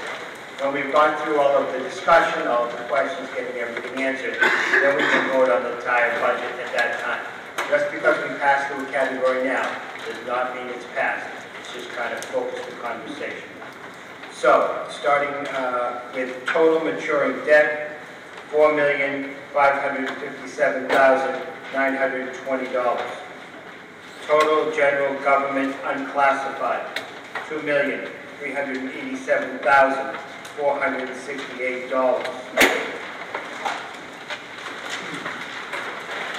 Total general government, $1,233,661. Total central purchasing, $52,950. Subtotal police, $1,437,982. Subtotal fire department, $748,540. Subtotal radio watch, $261,975. Total protection, subtotal other protection, $190,493, for a total protection of $2,638,990. Total health and sanitation, $66,663. Total DPW, $1,467,738. Total facilities and buildings, $625,370. Total solid waste recycling, $147,000. Council on Aging, subtotal, $111,210. Subtotal veterans, $56,500. Total assistance, $167,710. Total schools, $18,316,576. Hold. And there's a hold on total schools. Total library, $363,849. Total proposed budget, which we're not voting on at the moment, $32,025,895. That is your budget. Okay, anybody wishing to ask questions? Passio. Dave Passios, 56 Whiting Street, Mr. Moderator, through you. I'd like to ask the superintendent if she could quantify the amount that we spend per student in Lunenburg. She mentioned the minimum spending to Monty Tech per student and the choice in and choice out cost per student. We get total numbers in dollars, but never all on the same page to see what real effect a student choosing out versus in, versus attending Monty Tech versus what we spend per student here in Lunenburg.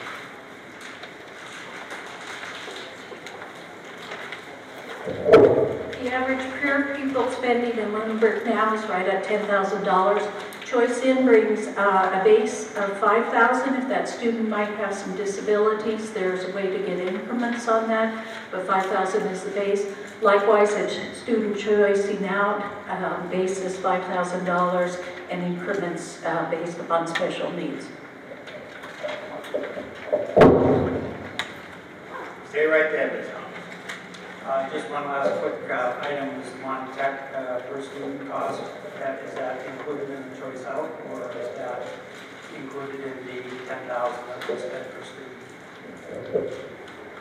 I think the chair of the Monty Tech Board of School Committee is here to respond to that.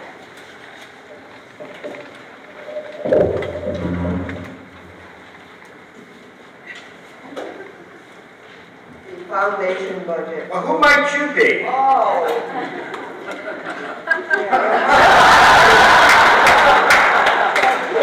You're Dave Rogers in Highland Avenue? Barbara Reynolds, 952 Flat Hill Road, Lunenburg, and I'm the vice chair of the Monty Tech School Committee. The foundation budget for students that go to Monty Tech is $15,279.95, and we're assessed, Lunenburg assessed at $10,000, and the rest comes from Chapter 70 money. All set? Mr. Luck? Carl Luck, 50 Sunset Lane.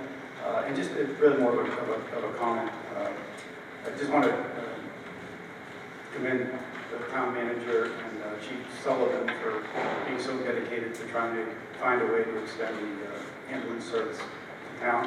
And, but also acknowledge the last minute efforts, because it was not, those of you who weren't in the process, it was not able to be included until some funds became available at the end of the process. And it was really heartwarming that the DPW, the police, and the fire all came together to try to make a recommendation on how those funds would get used. And although every one of them could have used all of those funds for very good reasons within their departments, they came to the solution to find enough funds to get these increased hours, which is great. And as a card-carrying senior citizen nowadays, and a very satisfied user of the services, I want to thank you all in the Finance Committee and the Selectmen for making this happen. And I can only hope that in the future we can find a way to increase the hours maybe a little bit more to at least maybe cover the time period of the town government meetings, which would be quite stressful.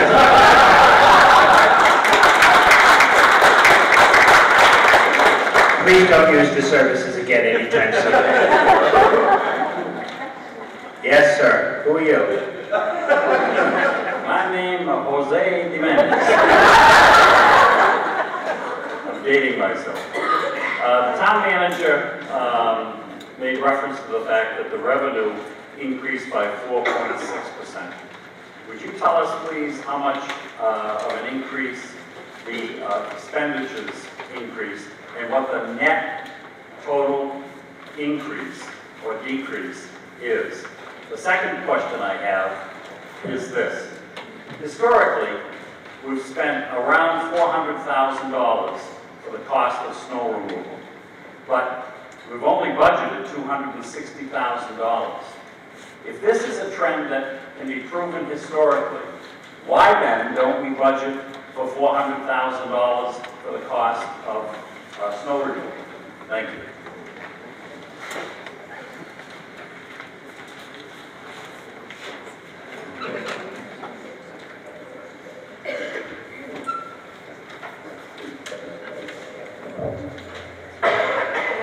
I neglected to mention what the percent increase was in the overall expenditures.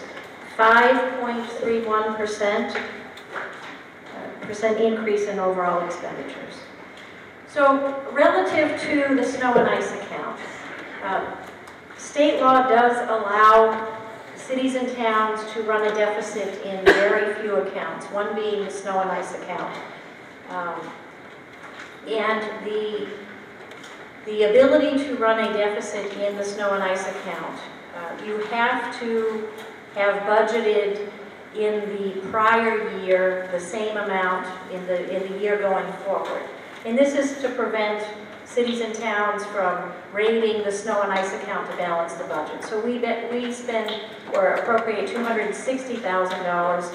If we wanted to cut that down to $100,000 because we wanted to use that $160,000 for something else, the state would not allow us the opportunity to deficit spend. Now, deficit spending means that you can carry that deficit forward into the next fiscal year, and you can pay for it within the confines of Prop 2.5. We don't tend to do that here. We tend to figure out a way in the current fiscal year to deal with the budget deficit, which we did this year by appropriating free cash to cover that. We have talked, the Selectmen, the Finance Committee has talked about increasing that snow and ice account every year because we spend more than we appropriate. And I think it comes down to a matter of priorities, and you never know what the expenditures are going to be. And if we put $400,000 in that, and then we didn't spend $400,000, and then we cut it, then we lose our ability to deficit spend. So it's, I think in a perfect world, we certainly would have much closer. We probably would have $400,000, but it's a matter of managing competing priorities. Sir. Robert Bowman, 1686 Massachusetts Avenue. I just wonder if we might hear from the school committee with respect to the school budget recommendation. Yes, we might. We're getting some feedback up here. Oh, thank you. I'm Greg Murphy. I live at 1084 Mass Ave. I'm the chair of the Lunenburg School Committee.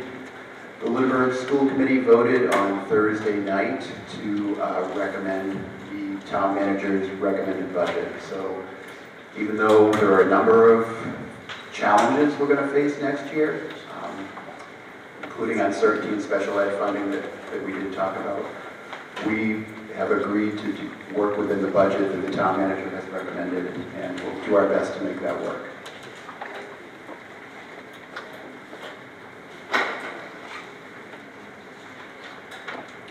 Anyone else on the budget? I was wondering if, Mr. Moderator, if the town manager could tell us the total unfunded costs for retirement and the total unfunded cost for healthcare.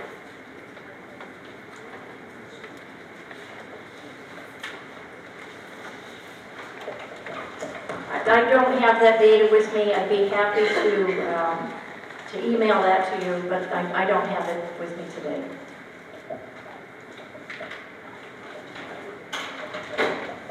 Moderator, I appreciate that, but the point I'm trying to make is there is a large unfunded liability for retirement and a large unfunded liability for insurance. And I think that the good taxpayers of the town should understand this. And I think that a presentation was made to the Board of Selectmen in this regard. And I just wanted to make sure that people knew that this was something that was looming in the offing. Thank you. And you're whispering to me, and that's not helping me. Well, tell the body that, Mrs. Fennell. Not me. I said I could probably look that up, but not quickly.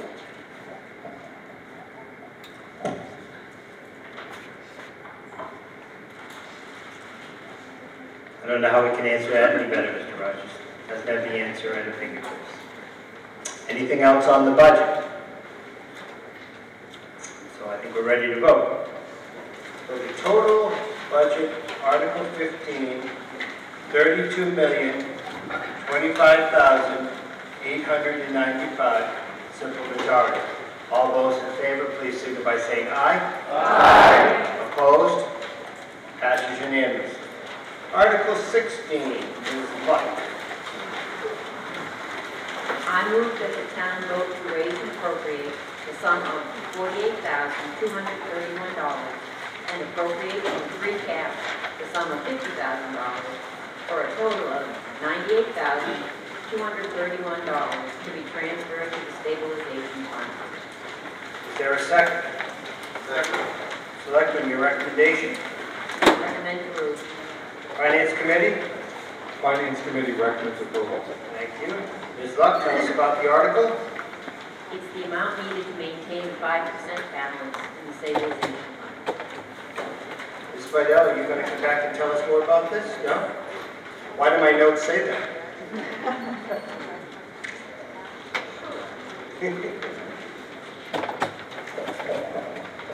So this article would be funded with an appropriation of $50,000 from free cash, the balance $48,230 from raise and appropriate. As mentioned, this is 5% required per our financial policies. The benefits of maintaining a stabilization fund at 5% of operating 5% of operating budgets in accordance with the financial policies is that the bond rating agencies look at this favorably. The town recently had its bond rating upgraded to AA+, which is the second highest bond rating for municipalities. That means we have lower borrowing costs. It also means that we have a fund that we could go to in the event of an emergency. Thank you. Anything on Article 16? Stabilization? Sir? My name is Donald Brennan. I live at 37 Ryan Road. I'm moving to Massachusetts town government. Welcome. I'll probably have a couple of questions. I know on a personal basis what I call free cash, but I'm not sure I understand it on a town level. The second thing I would like to know is what is the total in the stabilization fund after this transfer? My next thing is a comment on one, and that is I don't think the town has done a very good job, or maybe it would be helpful if the town did a better job of publicizing what SPOD ratings are and what ratings, what rating agencies are issuing those bond ratings.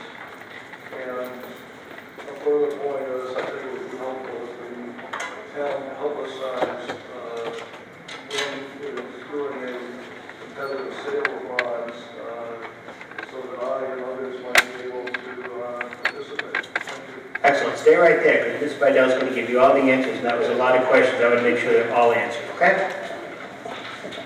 So the town's bond rating of AA+ is a bond rating from Standard & Poor's. We do have a bond rating from Moody's that is inactive. The current there's some information about our bond rating on the website, on the Board of Selectmen's page. I think you would find our latest official statement and the news release from the rating agency relative to the last review that we did. The balance in the stabilization fund is $1,608,481.56.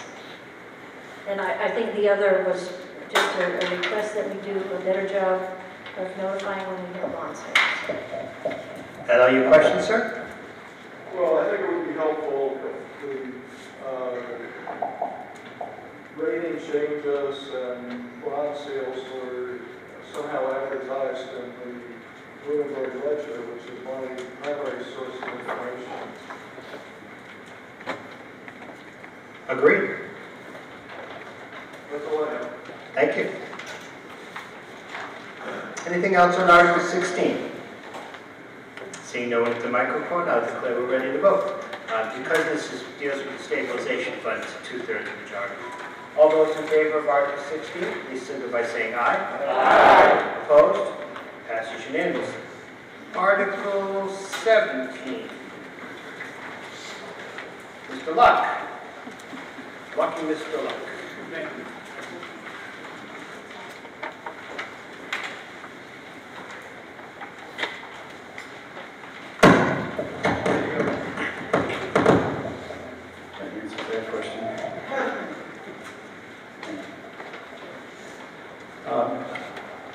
I move that the town vote to appropriate from the sewer enterprise revenues the sum of $732,915.33 and appropriate from the sewer enterprise retained earnings of the sum of $77,401.80 for a total appropriation of $810,317.13 to operate the sewer enterprise fund for the FY16.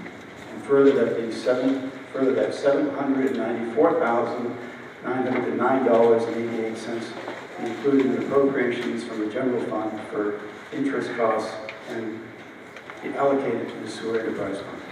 Is there a second? Second. Selectmen, your recommendation? Selectmen recommend approval. Finance Committee? Finance Committee recommends approval. Mr. Luck, tell us about your article.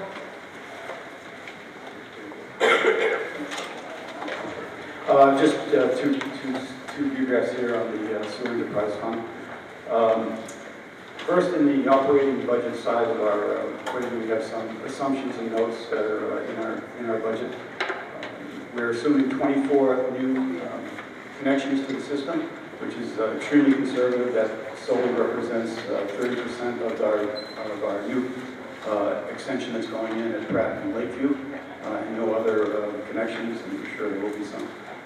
We're assuming no rate increase to the customers in Lunenburg, again for the third year. So this is the third year no rate increases are projected. Inflow and infiltration, I&I fee. This is one of the two biggest costs that are impacting our operation costs is water coming into the system, either through illegal connections such as some pumps or broken pipes. So we're spending a lot of money in that area.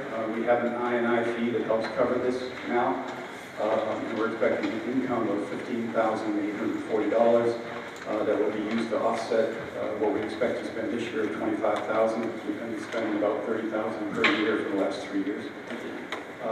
We expect no impact to the enterprise fund due to the extensions at Lakeview and Pratt, these betterments. for the proposed Pleasant View extension that will be an article a little later. We also have included the John Fitch Highway upgrade costs, which were part of a recent IMA with Fitchburg. Those are included in the budget, and if you've driven down John Fitch, you've seen the construction is now underway. So we fully expect those costs to hit us this year, about $18,000 a year that we have to cover with that. The capacity fee really is a result of these costs to Fitchburg, and we now have to pay for new capacity, and we ran out of capacity and needed to secure some capacity in Fitchburg. So to compensate for that, we get some revenues from new users who need that new capacity. We have incorporated a capacity fee, which we forecast this coming year to be $14,810. That's assumed in the account. And there's another article that you'll have to listen to again on establishing a stabilization fund to retain that money. The good news is that we, for the first year here, are projecting a transfer of $69,777 into the enterprise retained earnings fund. We had been withdrawing money from that fund up until 2 years ago. The last 2 years, we managed to have a break-even budget, so there were no transfers out of that fund. And this year, we are starting to put money back into that fund, which is important for future capital needs for the system. And then finally, just for information, our certified retained earnings as of the end of June 14 were $681,770. This is the overview of the budget, the FY15 budget versus our proposed FY16 budget, 2% increase. Under the operating budget, which is up until this year, all we actually managed to report on was the operating part of the budget. You'll see that we're projecting an increase in expenditures of about 4.2%, so holding expenditures pretty well under control. And our revenues are projecting a 12.8% increase in revenues. And again, that is only based on actuals plus that very conservative assumption of 24 new users. So this is where we will see now an excess that we return to retained earnings of $69,775. So until this year, we would stop there and claim success, and it's all life is great. But this year, we are starting. We've now taken over responsibility reporting on the betterment fund, and this is the betterment for the sewer installation that we have outstanding loans against. So in that betterment fund, we're projecting revenues of $690,701, and debt service, unfortunately, exceeds the revenues by $147,177. So when all said and done, which is what our job now is to manage the entire enterprise fund, this coming year we will have to get from retained earnings $77,402 transferred into the enterprise fund. We have projected this out. It's not unexpected because a number of the people who are debtors pay up front, so they're not paying as we go. So it's not unexpected or unusual that this year to year right now we would have a deficit. But that's why we have money in the bank, because people pay up front. And we have projected out over the next 20 years, and we will not run out of funds. It's very, very conservative estimates. And next year we probably can show you that just to reassure you more. We're in good shape. Thank you, Mr. Luck. Anyone ask questions of Mr. Luck about this article? Mr. Rogers? Mr. Luck, I thought I heard you say that we paid Fitchburg for increased capacity. Is that correct? Yes, that's correct. Okay, would you explain then the impact of the residential development behind Walmart, so-called, as it relates to sewer capacity? Because it was my understanding that those folks were the ones that upfronted the cost to extend the sewerage from that location to Fitchburg. So the natural conclusion is that we've not reserved capacity for them, so we have to buy even more capacity. Is that correct? When in doubt, I would defer to that you're correct, but it's not the whole story. That's my knowledge, you're right, but they did help fund the initial putting the pipes in the ground. The issue of the lack of capacity comes in that in the original IMA, there was a condition with Fitchburg, not with Leominster, thank God, but with Fitchburg, that after, I think it was 10 years, we would only be, it was like, initially it was like 500,000 gallon, I forget the units, but order of magnitude. That after 10 years, the IMA stipulated that we would only have the capacity that was used plus some marginal increase. Since that development was not in place, we did not use that capacity and it was lost. So our capacity went from 500,000 to something less than 100,000. So now at this late stage, many years later, when they came back with the development, there's no capacity because they, as the town, forfeited our rights to that capacity because we did not use it. Or to go secure a new IMA, which wasn't pursued at that time either. So at this point, they actually are participating in this capacity fee. They are actually, they've been very cooperative, they understand the situation. They are actually signed an agreement that they will upfront pay their share of that capacity fee, which is something close to $57,000 of the $150,000 total that it's costing us. So they've been very cooperative. They understand that it's probably not a desirable situation, but it is a situation. So in essence, they, to recap it, in essence, they're paying twice for that capacity.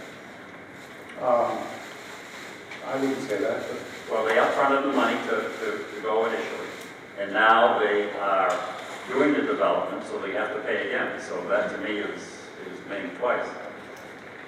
They paid to put pipes in the ground, but yes. Not the pipes to their, not the pipe, only the pipes down the main street. They did not do anything to retain rights to that capacity. I see. Okay. Well, as long as it's not going to impact the town, I guess it's okay. I guess. Thank you. Yeah, but I think it's important. It's an important point, though. Thank you for bringing it up. It's not only not going to impact the town, it's not going to impact current users, the people who are already on the system. That's why we established this capacity fee that will only be applied to new users. Thank you. Thank you. Larry Marshall from 42 Main Street. On page 32, under expenditures, we have an item for design and construction sewers of $300,000. Asking if we have $600 and some odd thousand in retained earnings, why we're putting that in a line item. On a related basis, I'm not sure if this counts for something, under borrowings, we have $522,000, of which only $223,000 has been mentioned so far as capital expenditures. And where is that other $300,000? Stay right there.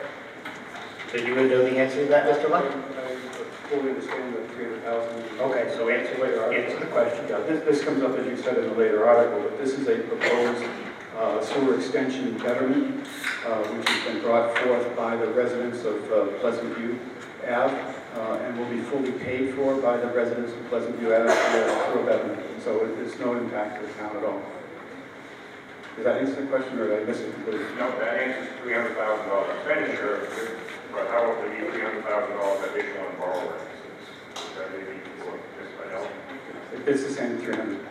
So that $300,000 in borrowings will eventually be paid by the residents who are being financed? Exactly, yes. The town has to borrow the money and upfront the money, but then all of the people will be bettered as soon as the line is in. Whether they connect or not, they will be bettered and start paying down that amount. This debt still be in this debt service, hopefully if it's passed in my report next year. You're welcome. Thank you. Anyone else? Mr. Alonso. To one of the previous speakers who asked about the Highland Village, it's a small point I want to make, but it's an important point, that certainly when the original IMA, as Mr. Luck said, was developed with Fitchburg, there were sunset clauses about the capacity used, and there were specific timelines that were given to those sunset clauses about when we had the ability to build those. So we were able to reserve them. Highfield Village was and the developers of it were very aware of those. So in essence, the capacity fee that they're paying now is due to their inability to get the project done, nothing that the town did to prevent the project from going forward. So the fact that they are getting charged this fee is because they didn't get their own development in place in a time frame that they knew was in the original intermunicipal agreement with Fitchburg. Okay, I believe we're ready to vote on Article 17, requires a simple majority. All those in favor, please signify by saying aye. Aye. Opposed? Passes unanimously. From sewer to trash, Mr. Alonso, Article 18. I move that the town vote to appropriate from solid waste disposable enterprise revenues the sum of $265,000 to operate the solid waste disposal program. Is there a second? Selecting your recommendation. Board of Selectmen recommend approval. Finance Committee. Finance Committee recommends approval. And you're going to make a presentation, Ms. Spino?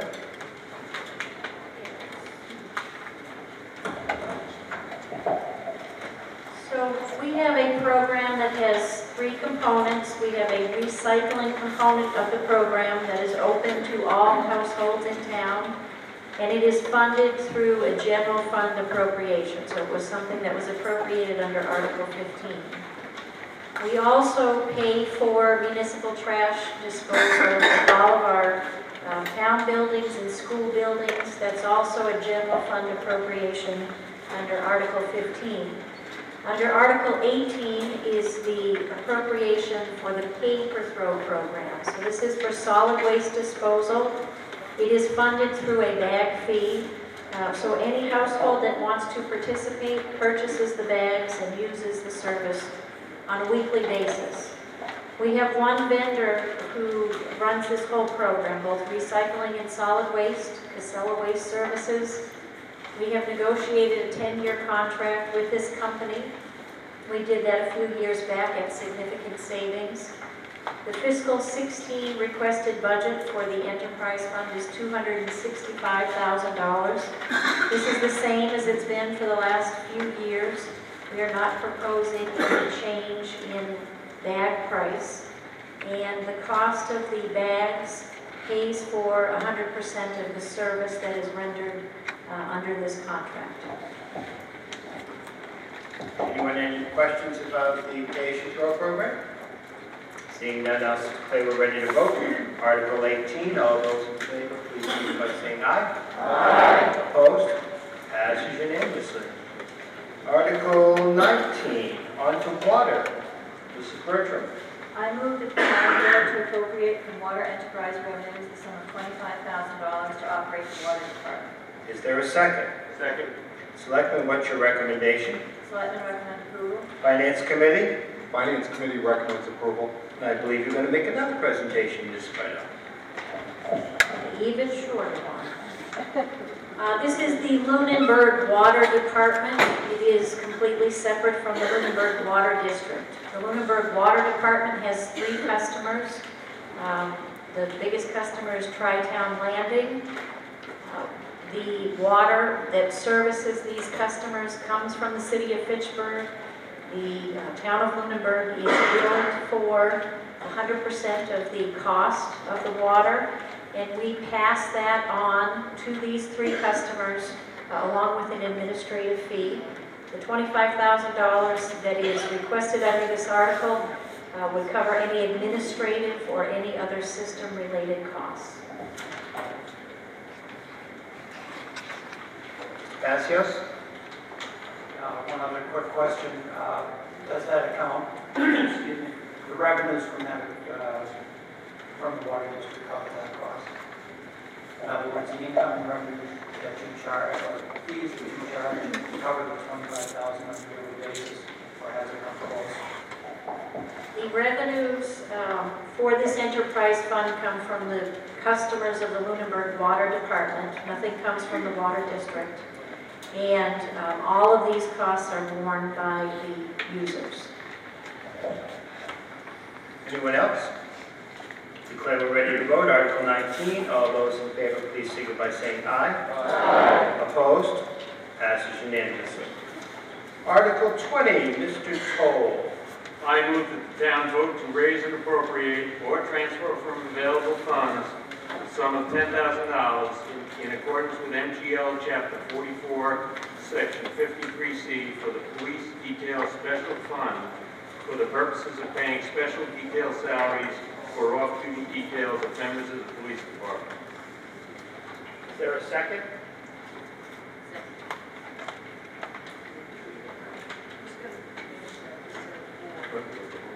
We've got a technical problem here. Raise and appropriate. Let's start again. Mr. Toll, Article 20. Starting again. Starting again. There we go. I move that the town vote to raise and appropriate the sum of $10,000 in accordance with, MGL Chapter 44, Section 53C of the Police Detail Special Fund for the purposes of paying special detail salaries for off-duty details of members of the police department. Second. There's a second. Selectmen, your recommendation. Recommend approval. Thank you. Finance Committee. Finance Committee recommends approval. Mr. Toll, tell us about this.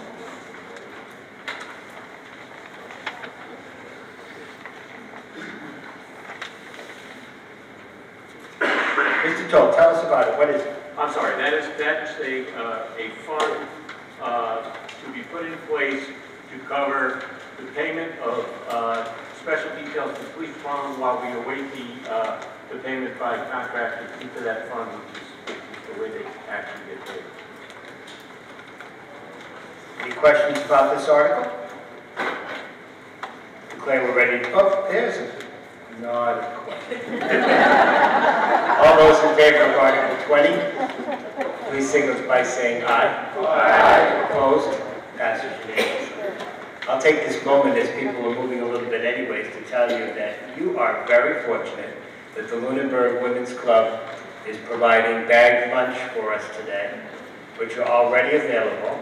And so I've heard a few stomachs growling, so I know some of you are getting hungry. So if you want to go up at any time, I won't be offended. You go and grab yourself a bag lunch. It's $5 per bag.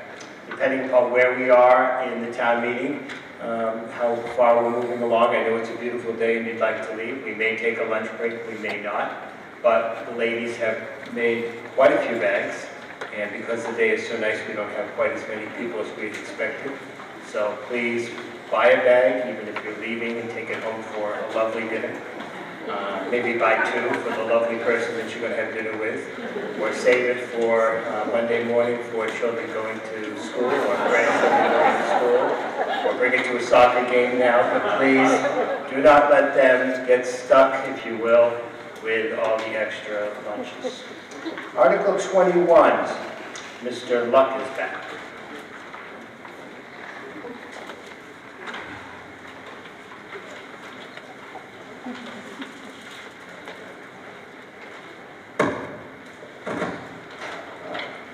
I move that the town vote pursuant to General Laws, Chapter 40, Section 5B, to create a reserve capacity stabilization fund and further to transfer from sewer enterprise retained earnings the sum of $617.10 into the reserve capacity stabilization fund.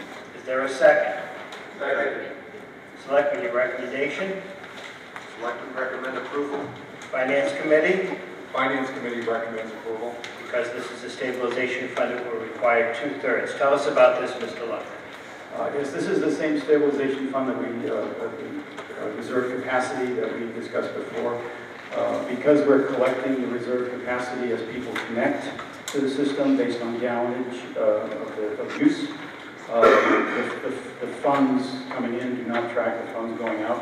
So for instance, at the end of the year, we project that $617 that have been collected, but we've yet to receive the first bill from Fitchburg, so that we don't have any payments yet. So this fund will be used to hold those capacity funds. They only spent on capacity purchases.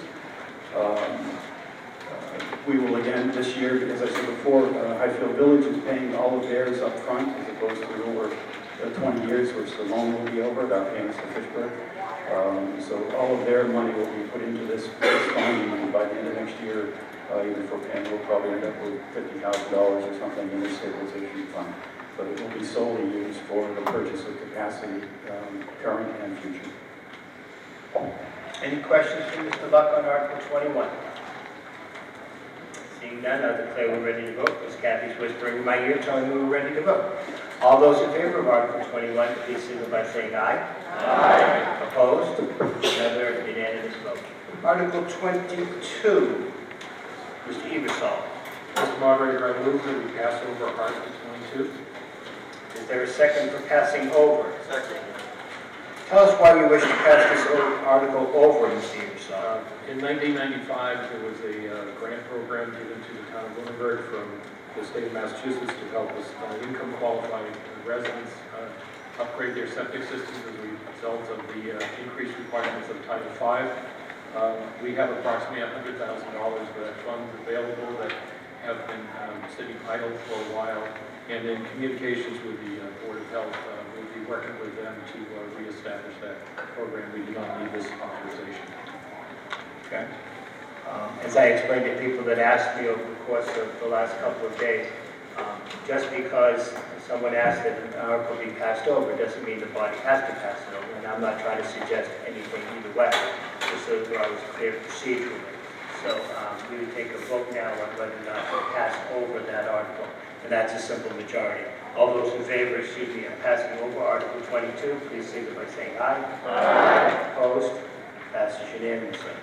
By the way, on the lunches, if you want to come back in and eat your lunch here, just don't want to see those ladies have all those lunches when we go home tonight. Feel free to come in, enjoy the ambiance inside this beautiful rainy day, and have your lunch here. Article 23, somebody from the school committee. Okay, Article 23, I move that the town vote to transfer the care, custody, and control from the Board of Selectmen for the purpose for which it is currently held to the school committee for school purposes the property at 1079 Mass Ave, Lunenburg, for the purpose of granting a non-exclusive perpetual easement to Boston Gas Company to construct, install, and maintain gas facilities on said property shown on the plan entitled C200 and C210, dated 11/14/14, conforming set and as built of the gas line installation, which plan is on file with the town clerk on such terms and conditions which the Board of Selectmen School Committee may determine. Is there a second? Second. Thank you. Selectmen, your recommendation? Selectmen recommend approval. Finance Committee. Finance Committee sees no direct financial impact. Thank you. Town Council believes this is a 2/3 majority, so we will act accordingly. You want to tell us about the article? Sure, this is a formality necessary to allow the school committee to authorize an easement for the new building that's being built right behind us to allow gas to be installed by Boston Gas Company. The article that follows this is nearly identical and allows Unitil to have an easement to put in power for that new building as well. You want to jump ahead to keep us moving? Okay. Anybody on Article 23? Please signal. Oh.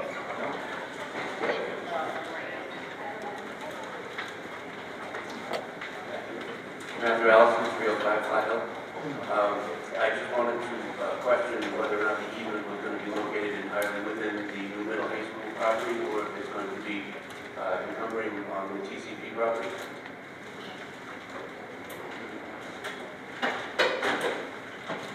Who knows the answer to where the easement's going to be? John Monty, Director of Facilities. No, you're the quiet, Tom. There we go. John Monty, Director of Facilities. It's actually one large parcel, but the gas line will be coming from Oak Avenue to the new school site. So there isn't a divide. Go ahead. And this is entirely for just service to the new building? That's correct. Thank you. Anyone else on Article 23? Declare we're ready to vote. All those in favor of Article 23, please signify by saying aye. Aye. Opposed? Passes unanimously. Article 24. I think you might have alluded to this, Mr. Bertha. Okay, I move that the town vote to transfer the care, custody, and control from the Board of Selectmen for the purpose for which it is currently held to the school committee for school purposes, the property at 1079 Mass Ave, Lunenburg, for the purpose of granting a non-exclusive perpetual easement to Unitil Corporation to construct, install, and maintain electric facilities on said property shown on the plan entitled C200, dated 11/14/14 conformance set, which plan is on file with the town clerk on such terms and conditions which the Board of Selectmen School Committee may determine. Is there a second? Select on your recommendation. We recommend approval. Finance Committee? No direct financial impact. You already explained it, Mr. Berthium. Mr. Passios has a question. Yeah, I know this is a little late for the previous article, but could somebody identify the location of this property that's under the control of the town versus already under the control of the school committee? I'll bet somebody can. I will take the first shot at answering that question. So when we had town council draft the language for the warrant article and for the actual easement agreement, we had some difficulty. The town council asked to have a copy of the original vote when the town meeting would have transferred the property to the school committee. And after several hours of searching for that, we were unable to locate the exact vote. There were several parcels that were purchased and combined, and just to be on the safe side, council suggested that language be included here so that going forward there was a clear record of that action occurring.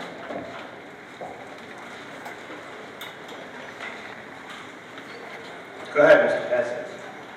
Having lived in town all my life, I still cannot picture what we're talking about unless you're saying that what used to be the soccer field area and the football field area did not show clear title of being transferred from the town to the school. Is that correct?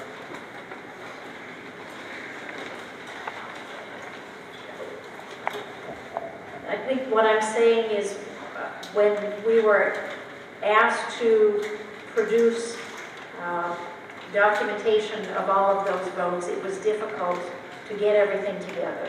So council suggested that we handle it this way. I don't think there's any question about clear title of the property because the property belongs to the town of Lunenburg. It was just, we were not able to produce a clear record of the transfer of the property from one entity to the other.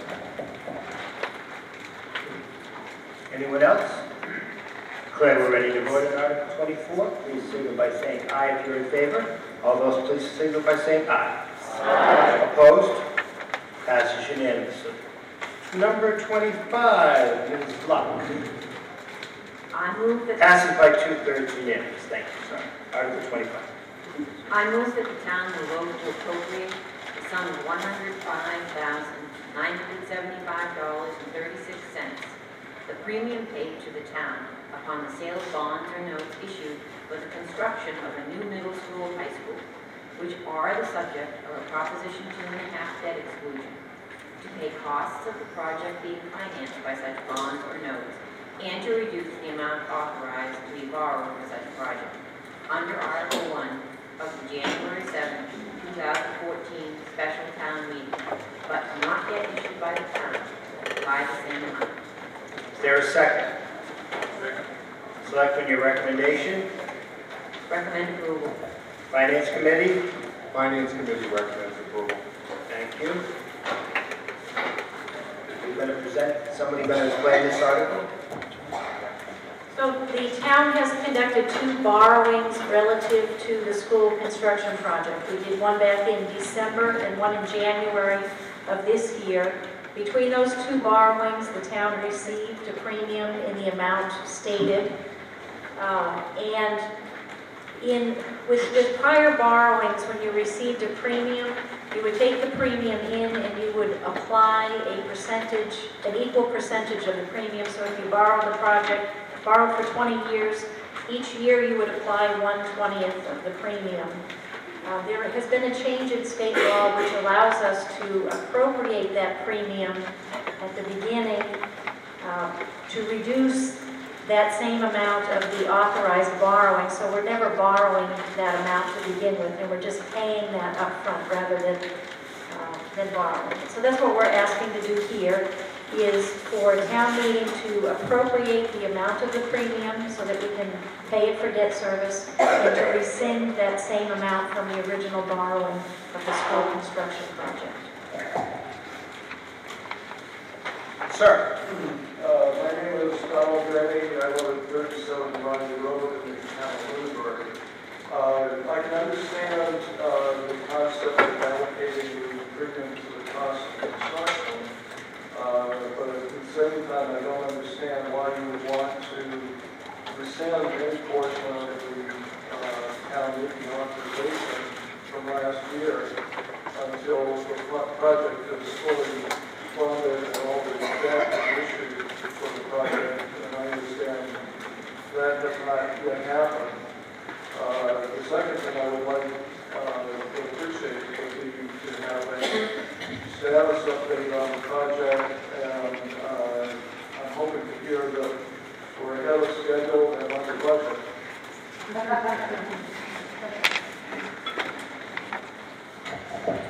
So I would take the first part of that question. The legal requirement is if you appropriate the premium, you have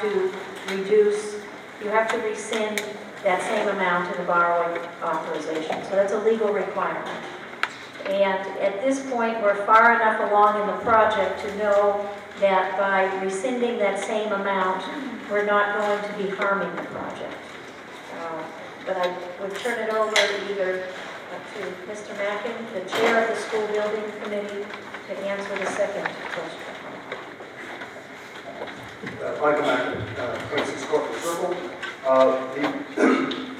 The quick update on the project. We have completed the steel assembly, so the superstructure of the building has been completed. In fact, on Thursday we had a lovely topping off ceremony where we had all the students from Lunenburg schools participate in the topping off ceremony. They were able to actually sign the girder and have it put in place. So they're really quite lovely. It's posted on YouTube. I'm sure you've seen the city or something very uplifting.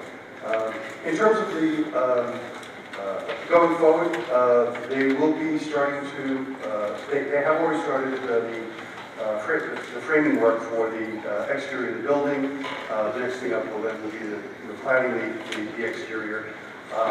We are substantially on schedule. We've lost a little bit of time because of the extreme weather this winter, but we have assurances from our construction management team that it's not something that they don't think they can make up. And so right now, I can report that we are substantially on schedule, and we're completely within budget. There has not been a single change order yet on the project.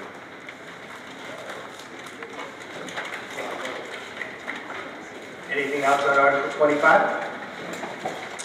believe we're ready to vote. All those in favor of Article 25, please signify by saying aye. Aye. Opposed? Another unanimous vote. Article 26, Architectural Preservation. Somebody's going to present on this. Ms. Lantry, that would be you.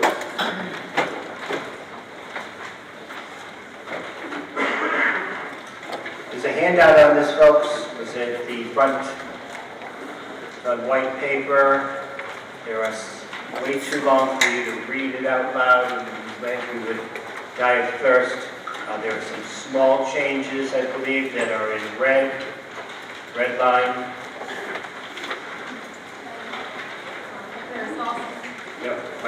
not on.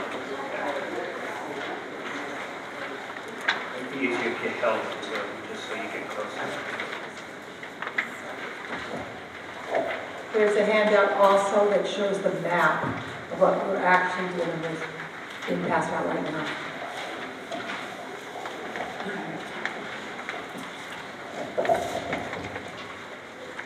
Good time for me to mention, not just the lunch, there's this lovely gold form, which is also available online for you to volunteer for any committee that you might be interested in at the town, with the town. Tell us what your talents are, we'll try to match it up with something. It's a wonderful way to get involved, get to know your town, be involved in your town, meet some wonderful townies. Okay, Beck, why don't you start with your presentation? Article 26, I move that the town vote to amend the general bylaws of the town by adding a section 32 entitled Architectural Preservation District as printed in the warrant. Is there a second? Second. Selectmen, your recommendation?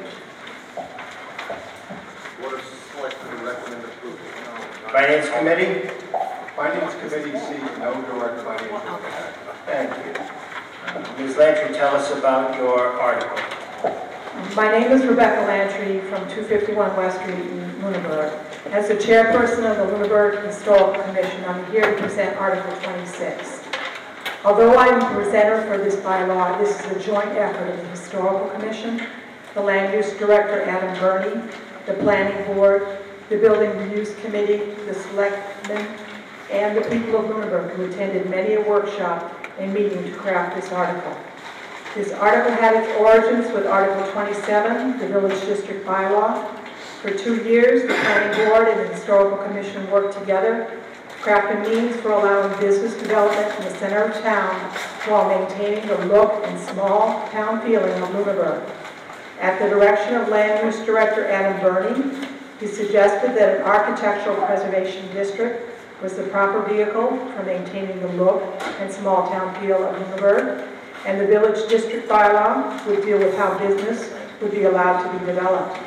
This is also why the Selectmen, the Planning Board, and the Historical Commission have tied these two bylaws together in the marriage of preservation and development. When this bylaw is approved, it will set off a flurry of activity. The Selectmen will appoint a 5-member Architectural Preservation District Commission with 2 alternatives. To the extent achievable, the APCC, or the Architectural Preservation District Commission, shall be comprised of the following persons: a member from the Lunenburg Historical Commission, a design professional, a craftsperson or a building contractor familiar with historic restoration, and our current it was 2 residents of the Architectural Preservation District. There is an amendment that would like to make this just 1 from the Architectural Preservation District and 1 from a member at large. Within 180 days, this commission would adopt guidelines aided by the Planning Board to finish what is outlined in Section 9, with details of how in this district changes can be done, how owners will be educated, and what they have to do to comply. This will be done in an open and interactive forum, which will be posted in a public meeting 14 days in advance with newspaper advertisement. This is so that the Commission gets it right, that the preservation, the look of Lunenburg is there without any big brother is watching the reality, that any guidelines that are set down are livable to the people of Lunenburg and the homeowners most affected. Finally, the APDC cannot adopt or amend any design guidelines or rules or regulations until 35 days after the Commission has provided copies to the Selectmen. So what will the APDC or the Commission do? The aim of the Commission is to maintain the fronts of homes and the buildings as they appear now in Lunenburg Center, and that new development and empty spaces look like they belong in Lunenburg Town Center. Most importantly is what it will not do. You can paint your house any color you want. Paint is preservation, and we love that. You can do any maintenance, repairs, and improvements that do not require a building permit from the building inspector. You can put up temporary buildings, and you can do interior building alterations. And if you can't see it from the street anywhere in the back of the house or the building, it's fair game. You can install, remove, or replace storm windows, storm doors, screen doors, gutters, downspouts, window shutters, and door shutters. As an example, what if I needed a handicap ramp and an entrance in addition to my house? This bylaw does not allow us to supersede or interfere with any regulatory authority or any other local or state board, so a handicap accessible road will trump the look of Lunenburg that we are trying to maintain. The addition would come under review so that it maintains the look and appearance of the main house in respect to roof design and window style as seen from the street. As stated before, the interiors of houses or buildings are not controlled by the commission. Also, it would be in the further defining of those guidelines that they would make any decisions about whether you could use vinyl siding or whether you could use aluminum siding or anything like that. And if that is the will of the people, that will be the will of the people. It will not be that we will say you have to have only antique siding or only things that were done in such and such a year or such and such a thing. If this is to be livable, we do want Lunenburg to look like it is, a community that was developed in 1728, but it is moving forward, and it does need, materials that will last. Okay? In closing, I leave you with this thought. Potential homeowners look for a neighborhood where kids will have a yard to play in, sidewalks to walk on, and to meet the neighbors, and to be near good schools and a library. Sounds like Lunenburg Center. I grew up in this neighborhood on the corner of West Street and Leominster Road. I walked to school and to the library. I fished and skated on Marshall Pond. I was an early recycler, returning glass bottles for penny candy at Peterson's Market. I learned about history and architectural styles walking those streets, looking at those houses. At band concerts on the lower commons, I loved reading the plaques on the trots, imagining where they were on the upper common, and what was a buttonwood tree. It made a lasting impression on me after being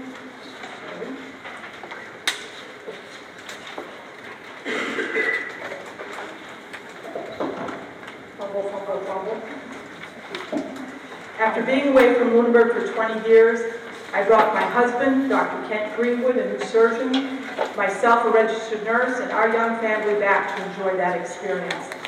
Through this bylaw, we can preserve this experience for many more young families to come, as well as have a vibrant and business-filled center for them to enjoy. Now we're open for questions.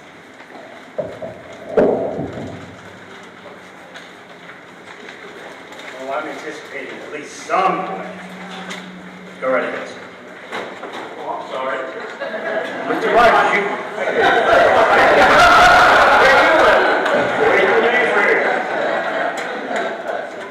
Larry Michael, 42 Main, is right in the center of this whole proposed district.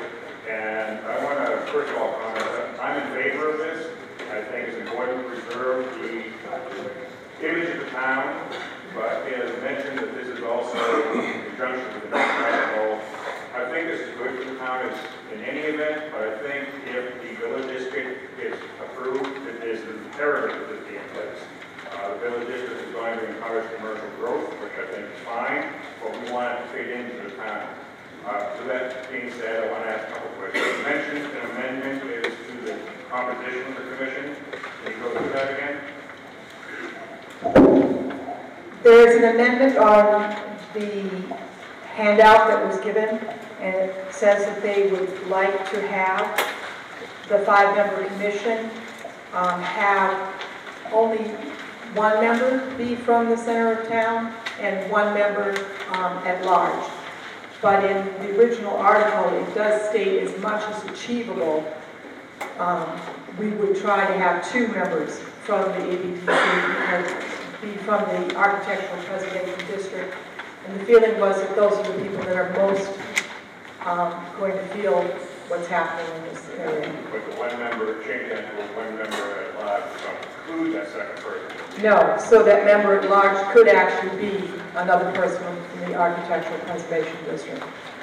The other comments that I have, pretty just nuts and bolts. I don't foresee this commission being super active. I mean, there shouldn't be business happening to it all the time. There's a couple of timing things in this. So, for example, maybe the commission comes in once a month. And section 7, where it talks about binding submission request for review, and a review can be requested through email or whatever, and the commission is supposed to respond in writing within 20 days of receiving a request for that administrative review. I think that should be 45. I would propose an amendment to change that 20 days to 45 days. And in section 8 on the same issue, for when an actual application is made, within 30 days there has to be a public hearing, and there has to be a publication in the newspaper 14 days prior to that public hearing, which means that the commission would only have 16 days to act upon it and get something to the newspaper, unless actually we take the lead time to the paper. So again, I would propose that 30 days to change to 45. So in Article 7, change to 20 days to 45 days, and in Article Section 8, change to 30 days to 45 days.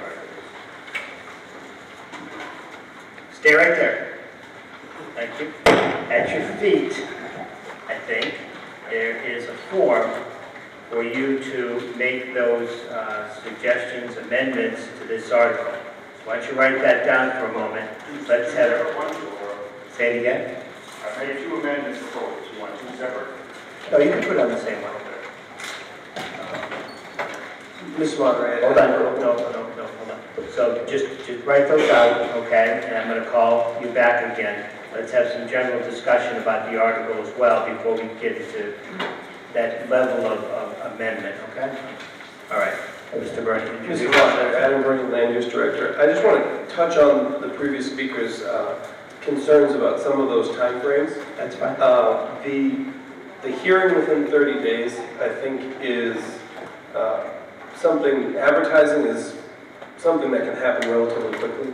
It's a matter of not actually making a decision, it's just a matter of putting together notification of what the hearing will encompass. So it doesn't require that the commission actually meet, it's a matter of putting together a simple legal ad that's forwarded to the paper of record, whether it's the Lunenburg Ledger or the Telegram or the Sentinel, and that just moves forward relatively easily. The 20-day response, I understand the concern. On an administrative review, that can be something that can happen relatively quickly, and I would, I think that that's something that can be discussed a little bit further if people have concerns. We'll get to it. If that's just on those issues, we'll get back to that. Let's have some general discussion unless there's any. Go ahead. Ms. Hatch. Carol Hatch, 41 Hilltop Lane. I have an issue with the fact that any color can be painted. I grew up in that district right in the center of town in what was still called actually the corner house. I remember asking my dad why. We painted it boring white every year, and I think the shutters were then green. I think that we should at least have a palette of colors that are within a historical tone. The reason why is that Lunenburg is actually a multicolored community, and we don't want to get that restrictive with people. I've seen, I should have brought the slide, a house that was in the Concord Historical District. The house, no lie, was coral with purple shutters, okay? And I think it was a statement piece on theirs about people wanting to make a big issue about color and how your house should look. I think that people in Lunenburg have good taste, and I think it's about paint. I think if we get too much into telling people what you're going to do, people are going to tell us, no thank you. Have you heard protests about color? I mean, where does that come from? Does that come from surveying the public, or is that just a thought? This original bylaw comes from the town of Ipswich, and I think the reason why they didn't get into it there, and why we're probably not going to get into it here, is that people have a wide variety of tastes with colors in their home, and it's just not something that is, you know, we're not Nantucket, we're not a black and white community, we don't have that kind of signature look to us, and so therefore it should be up to people's individual tastes.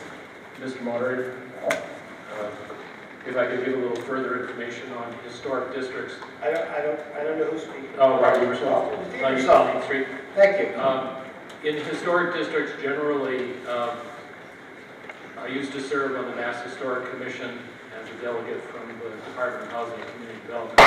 And the concern about paint versus other architectural things, paint can be changed in the future, and that's not a historical integrity to the structure itself. And that's why that is often the biggest rejection of historic districts or architectural preservation districts, is because of telling people what to paint the colors of the buildings. So that's most newer historic districts are not as restrictive as other ones in the past.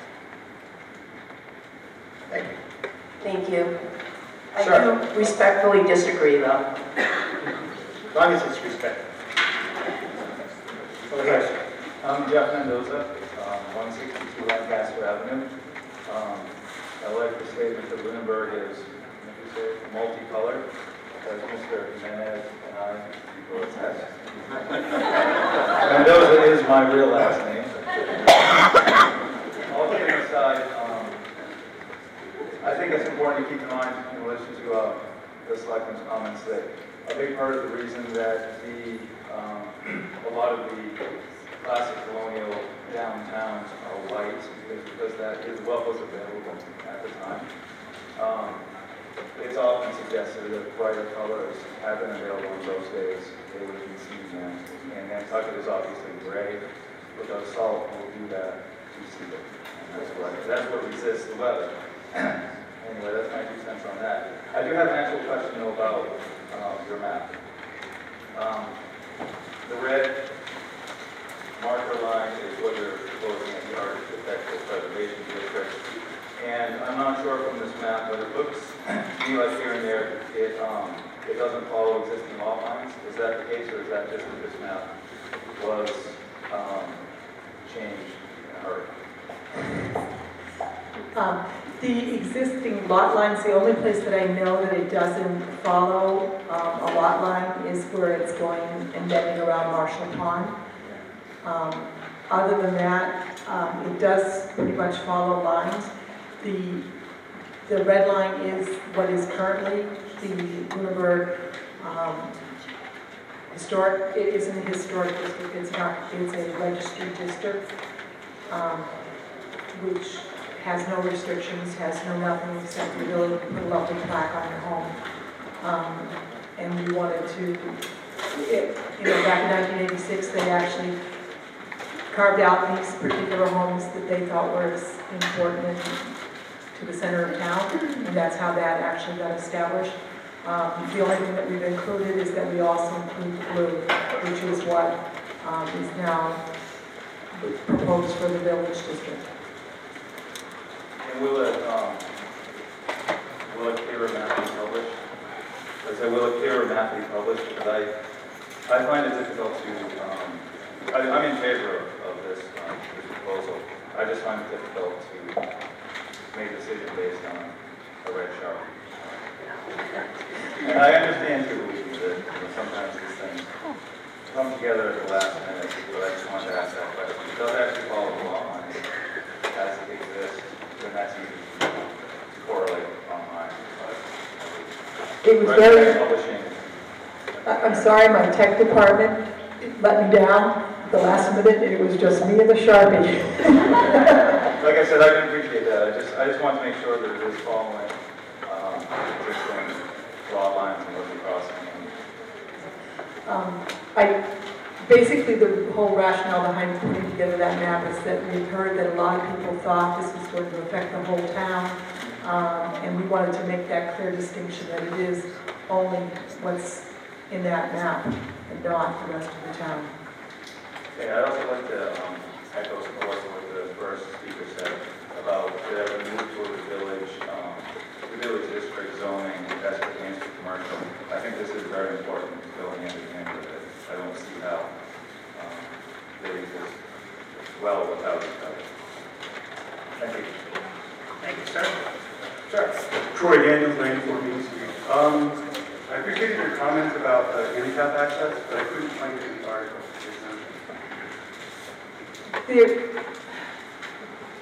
Where the exemption comes,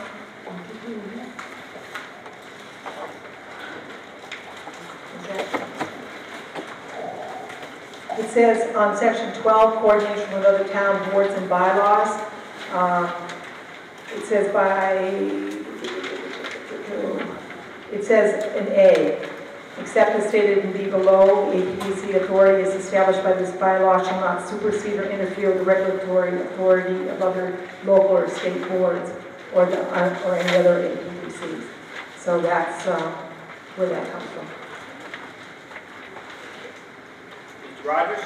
Mr. Moderator, would you please share at least 3 specific examples of homes 75 years or older that have had work done to them that did not preserve the historic and architectural character of Lunenburg? I would like this in regard to specific neighborhoods, and I would also like for you to go back 3, 5, and 10 years' time so that we can see any kind of a trend.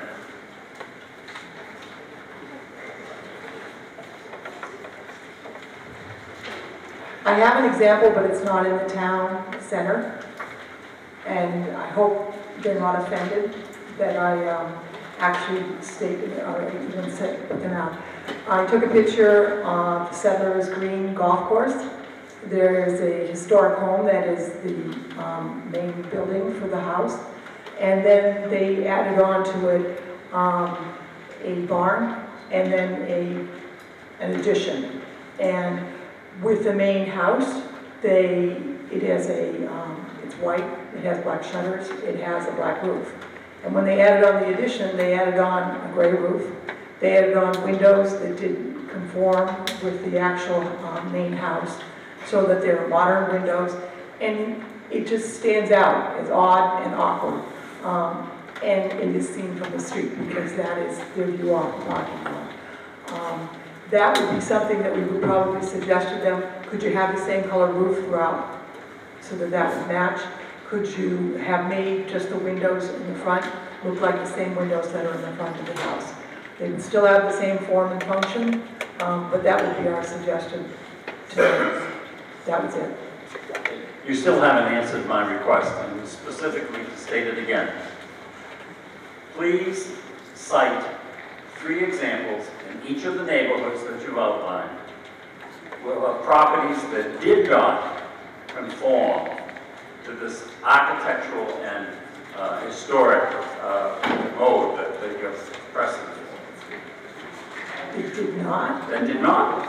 Well, this is more towards the future, more than what is actually happening, what's happened in the past. It is from this moment forward that we do not want to see commercial development being able to take out the building, the front of an antique building and put in a storefront.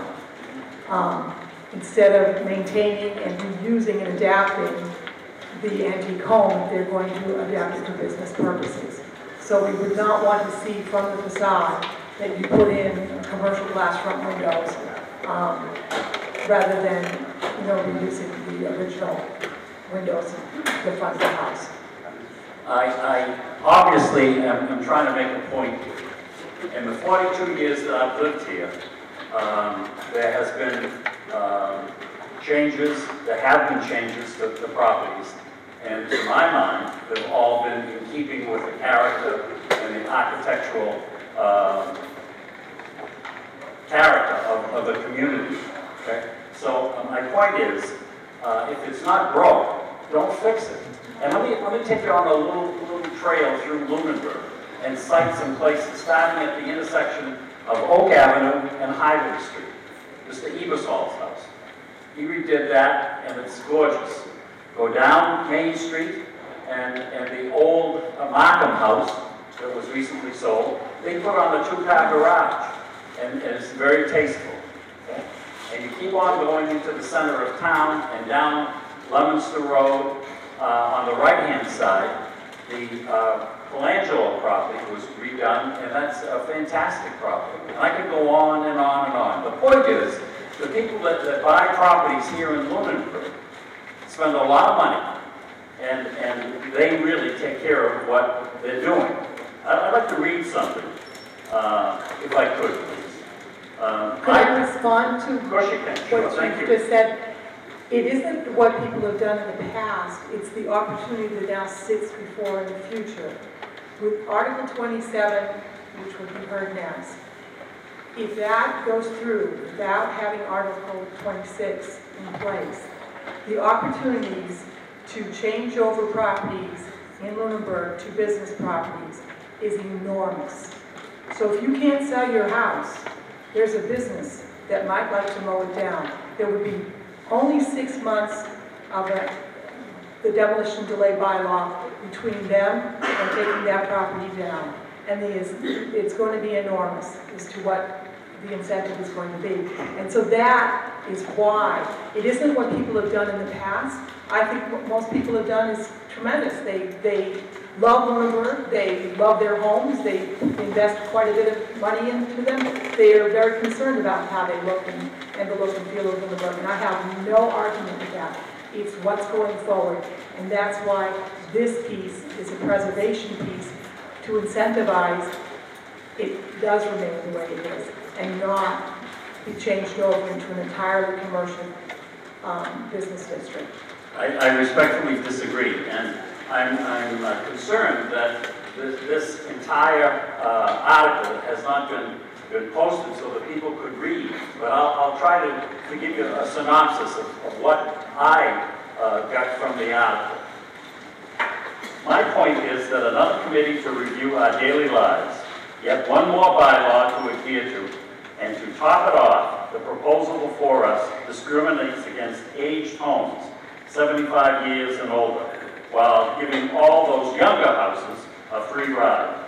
So if this article passes, and I really hope it doesn't, you should keep track of how old your house is, and bingo, when it turns 75, new rules apply. The young houses get all the breaks, don't you know? How about giving special consideration to the individual 75 years or older when selecting the commission to regulate the old houses? In doing so, the old houses would be judged by their peers.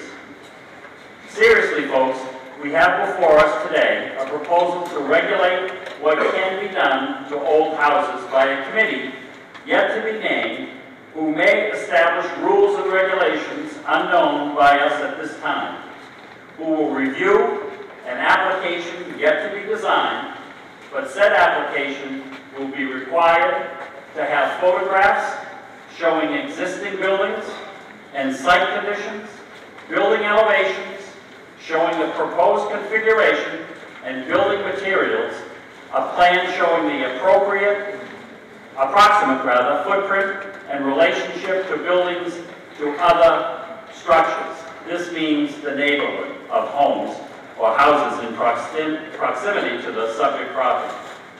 Exterior circulation and points of entry and other plans which may help the determination of the proposed building design. A hard copy of all this must be provided. All of this equates to lots of money. It requires survey, drawings, elevations, area conditions, etc., etc., etc. Now the kicker. All of this may be waived by the committee. The APDC may waive any or all of the requirements for design submitted and reviewed. What would be the criteria for such action? This leaves things open unbelievably. Remember, we don't have a committee. Timeline. An application could take up to 3 months to be decided upon. Enforcement. Section 11 proposes that the APDC or the building inspector should issue enforcement orders. Are you kidding me? All of a sudden, we're gonna have a committee doing enforcement when it's in place that the building official is responsible for that? Where does this come from? You're talking about flexing your muscles and overstepping your bounds, so far as I'm concerned. Section 12. This is the section where the bylaw takes care of younger homes. Section D. The APDC shall be included as an advisory review entity in new construction properties that move through the planning board development plan, review and/or special permit process. Another person looking over our shoulders. Now for the frosting on the cake. The appeal procedure. Any aggrieved party may appeal the action of the APDC in accordance with the general laws. That's after you review your rights with the group. No town appeal except through the APDC. An aggrieved party must sue the town to get relief. There's no zoning appeals, there's nothing. In other words, the committee to be named, who will establish rules and regulations and may require all sorts of plans and costly designs after the application has not been created as yet is filled out. They will be charged to follow this bylaw. In other words, they'll have to go by the bylaw as written. Too many unanswered questions. No mention of handicap waivers as they input visual or functional issues regarding this bylaw. You did mention that there are certain things that override, but no mention was made to visual impacts, et cetera, et cetera. It's simply, handicap accessibility overrides anything. You can't fight it. You can't say anything about it. It's there. It's there because anything that's already been put into law, that's it. That's the rule of the land. We don't oversee that. How then did it not be mentioned, was it not mentioned in the article? How is it not mentioned? It is mentioned. It is mentioned because in the section that says that we can't supersede anything that overcomes. We deliberately actually took it out and where it was mentioned before because we are not going to regulate it in any way, shape, or form. Yeah, I just think this is a clear move for more bureaucracy. Okay, can I? If I could just finish, I'm going to be real quick here. I see no reason for this bylaw and would suggest that if it ain't broke, don't try to fix it. I hope this article is defeated. Thank you so much for the opportunity. And in addition, Mr. Moderator, I'd like to make an amendment, if I could. Write it down and tell me what you It's already written down. Yes. I move to amend Article 26, Architectural Preservation District, by deleting the property known as 82 Highland Street from the draft map as shown on page 12 of the Finance Committee report and annual town meeting warrant. In other words, folks, I don't want to be in this district.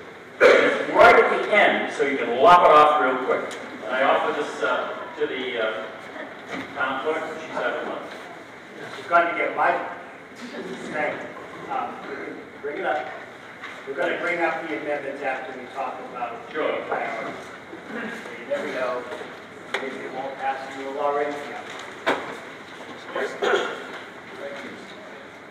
Okay, sir.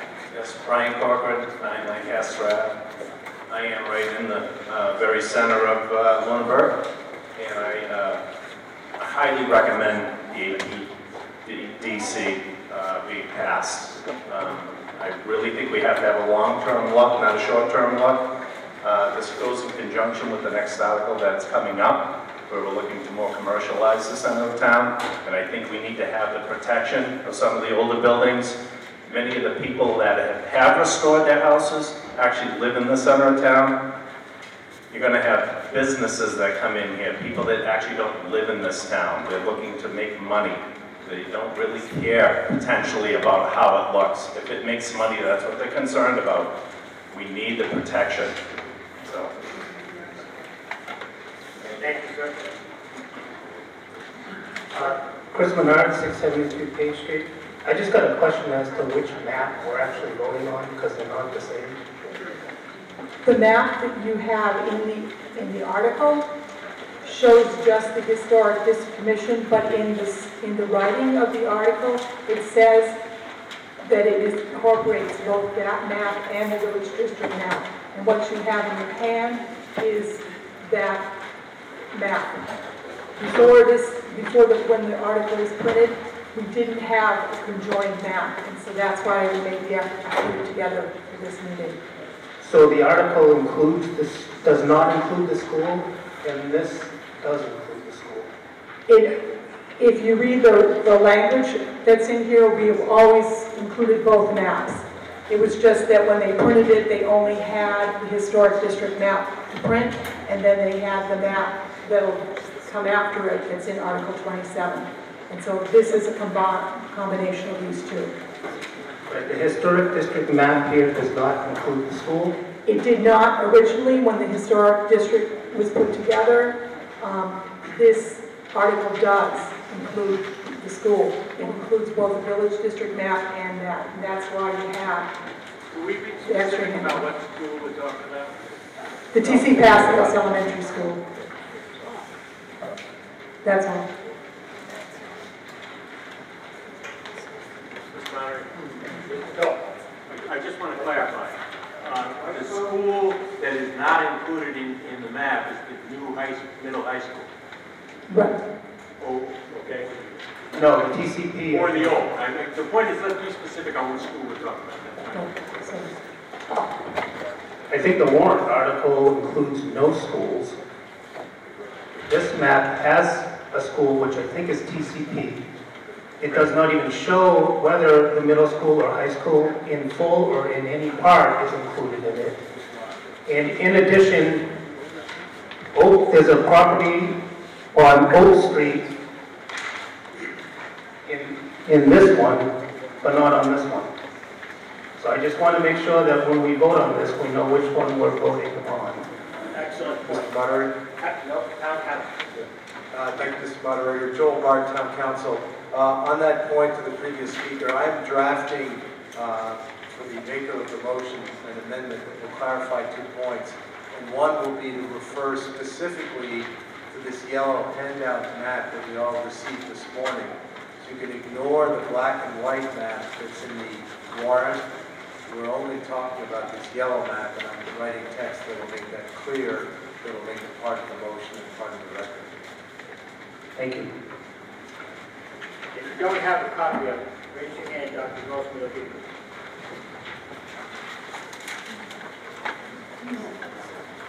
Robert Bowman, 1686 Massachusetts Avenue. I have a couple of questions and a comment. First, the questions.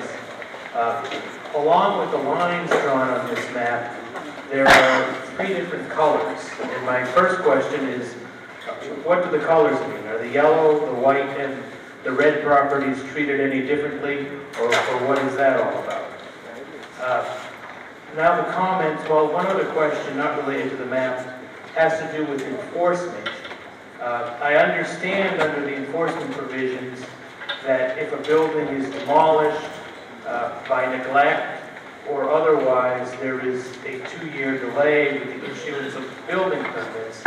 But I'm wondering if any of the other language in the enforcement provisions is going to permit this board to order the owners of buildings in this area to make substantial renovations or repairs, maybe costing them thousands and thousands of dollars, or if the 2-year delay is the only enforcement mechanism. And the last comment, or really question, is if the rationale for the architectural district is, we've got commercial people coming in here with the commercial district that we're going to vote on next. Why are the boundaries of the architectural district substantially larger than the commercial district? But I'll start with the first question or two. The multiple colors are different zoning districts. So this article would cover all zoning districts included in the architectural preservation district. Everything included in the blue boundary, should Article 27 pass, will all become the same color. So you'll really only be dealing with two different zoning districts within the proposed architectural preservation district per the yellow map that was handed out today. So yes, it will be treated, it's per building, not per zoning district. And then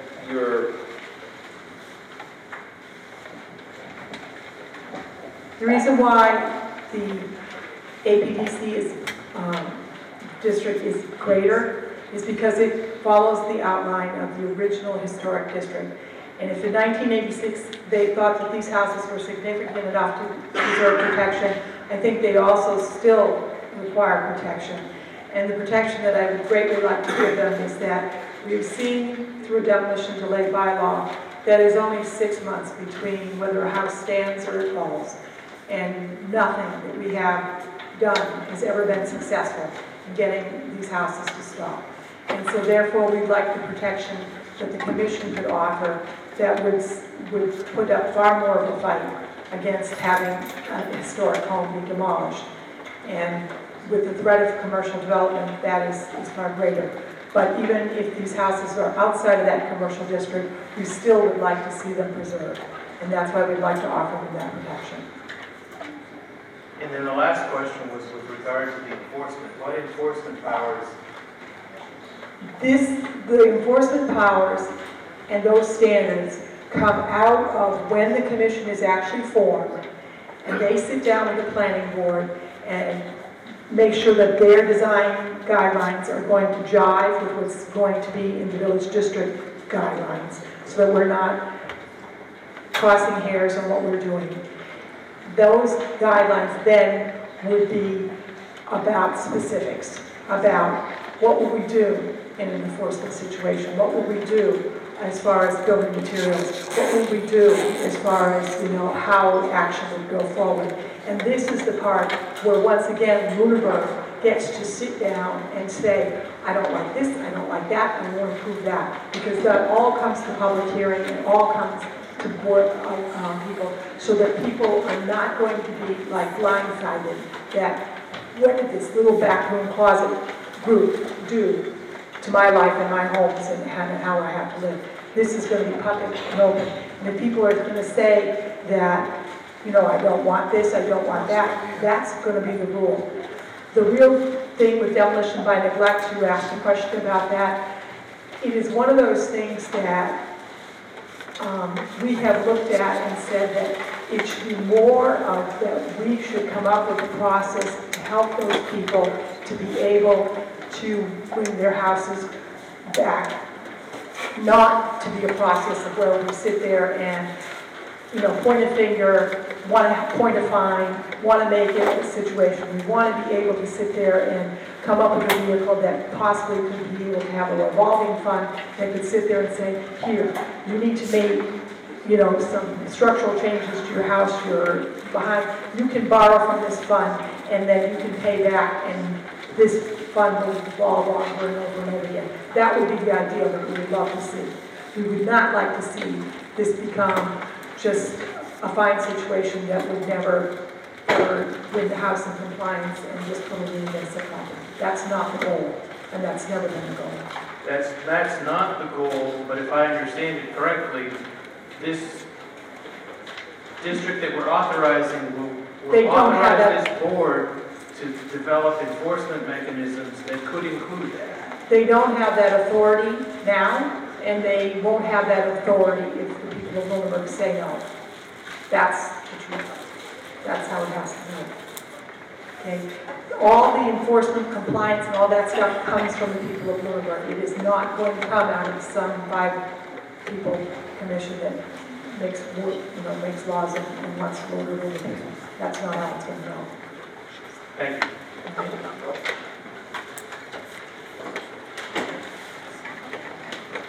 Christine Foltz, 24 Lancaster Avenue. I'd just like to have a little clarification. What's today's date? Oh, that's my birthday.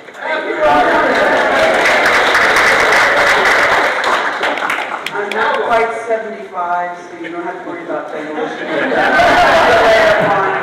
And as my point of clarification, this is not a demolition delay bylaw, which we have in this community for the whole of Lunenburg.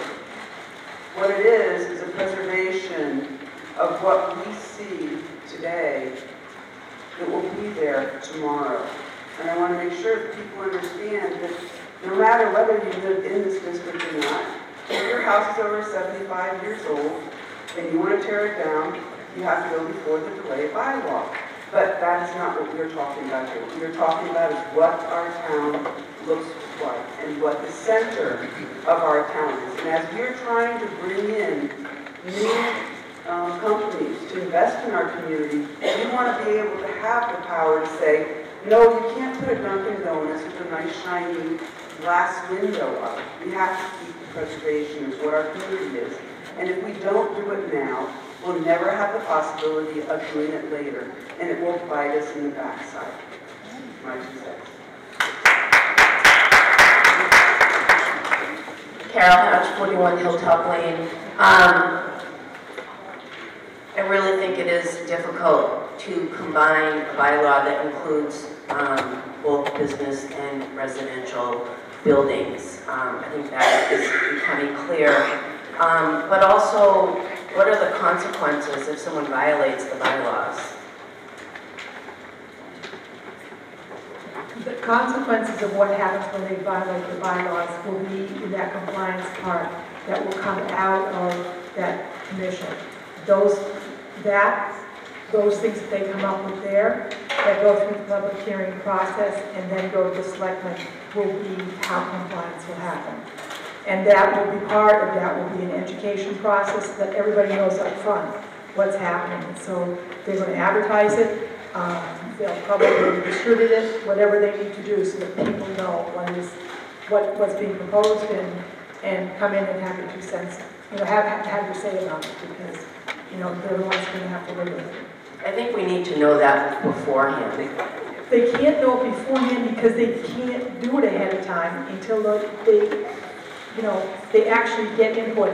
Some of why this bylaw actually came about was because they had what they call a charrette, which was they invited people in the center of town to come up, walk through the center of town, talk about the center of town, do this thing. They then went to a public meeting and talked about all these things. And the one thing that came out of it over and over again is that people didn't want to see the center of Lunenburg change.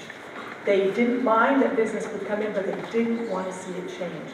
They loved it. It was why, when they wanted to buy into this community, they looked at the center of Lunenburg and said, this is it. This is where I want to grow up. This is where I want our kids to be. Okay? And so this is why we've tried to respect that opinion. Yes, Lunenburg needs to grow, but how do we maintain our character, our look? Towns like Freeport, go ahead and say, you want to have a McDonald's? You'll have to look hard to find it. It isn't going to be the Golden Arches, but it's there. It's not a drive-up window. It's in the architectural style of... But it could be painted orange and red. I mean, yellow and red. Good stuff. Here's the thing, you don't go back and forth. You can speak, you respond. It's not that. I'm going to let the selectmen have a word. Thank you, Mr. Moderator. To one of the points that one of the other speakers said is if it isn't broke, don't fix it. The reality is that it's a 200-year-old structure that all of us have come to know and love in our community is torn down. We can't just put it back. The next article that we're going to talk about is the Village Center District, which I am fully in support of. What that goal is to provide mixed use to our community. A point was just made by a speaker that it's difficult to mix business and residential. What we're finding as a community, that in fact it's important that we do that. So for example, an attorney can live on the top floor of this home and have an attorney's office on the bottom. You can have an antique shop in your barn. There are more and more businesses in the town that the planning board, that the zoning board have been dealing with. And in fact, one of the articles we'll talk about later on today is the prohibition right now that you can't have a mixed use in a building. So what the Village Center District will do is encourage mixed use in our community and hopefully bring economic development and vibrancy and walkability to our town center. But it's imperative that as part of that goal, that we maintain our historic character. And that's one of the reasons that I think all of us love this community, because of the historic and rural character that we have. This article will allow us to preserve that, and I strongly, strongly encourage you to support it. Mr. Moderator, going back to a previous speaker's comment, Lunenburg adopted zoning in 1960. One of the things they adopted was commercial zoning in the center district, which would be considered Hadley's, Village Grill, where the bank and the post office are. Before that was built in the 70s, there was a large white Greek Revival house on the corner of Main Street and Mass Ave. There was a colonial house owned by Orrin Foss, 2 houses down. Peterson's Market was between those houses. All of those were taken down as part of the commercial development. That's the concern of the next article. Will expand commercial use. This article will put a limit on what you can do with the older buildings. Sir. Jim Levesque, I'm 33 Lancaster Avenue. Generally, I'm in favor for this APD, but I do have a question concerning new construction. If this 200-year-old building, for example, is demolished, or how do we make sure that we maintain the architectural preservation of new construction? So you're talking about just new construction on raw land? Yeah, or if my house burns down and I need to build a new house, what's to guarantee that it's going to match the architectural preservation of the area? So with the demolition of an existing structure, there's Mass General Law that governs the reconstruction of that and allows you to do it outside of, if you do it within a period of 2 years based on, natural forces like it burning down and not you renting a bulldozer and pushing it over. So that we wouldn't have a lot of control over. I would hope and probably assume that somebody who owned a historic home that had a tragedy like that would look to try and replicate it as close as possible. For just general new construction, single-family homes would be by special permit in the village district, which we'll get to under the next article. And the planning board and zoning board would have some say on that, and that would, they would get advice from the APDC on having that property fit into the historic nature and character. And because it's a special permit, because it's objective, they have the ability to work very strongly with the applicant to have them comply with that sort of request. And one, again, can infer that if you're building in this area and you're going through a special permit process like that, you're going to understand that you're subject to the board's requests and requirements, and that you would sort of comply, or at least meet halfway. Thank you. While I have the microphone, Mr. Speaker, I just want to refer back to the enforcement question, because currently there are fines that are on the books, and the bylaw in the enforcement section refers to all methods to address contributing factors to not only demolition by neglect, but any other violation of the bylaw. So fining would be a clear and obvious remedy. One can also infer that there would be components of the rules and regulations that would speak to violations being required to be brought into conformance. So it's maybe not clear exactly how that language is going to bear out, but it would be a fine mechanism or a restoration to the compliance standards. Hi, my name is Sarah Kemmer. I live at 304 Lancaster Ave. I will be outside, I'm outside of the historic district, but my house is built in 1840. So it's not a young house that's being protected.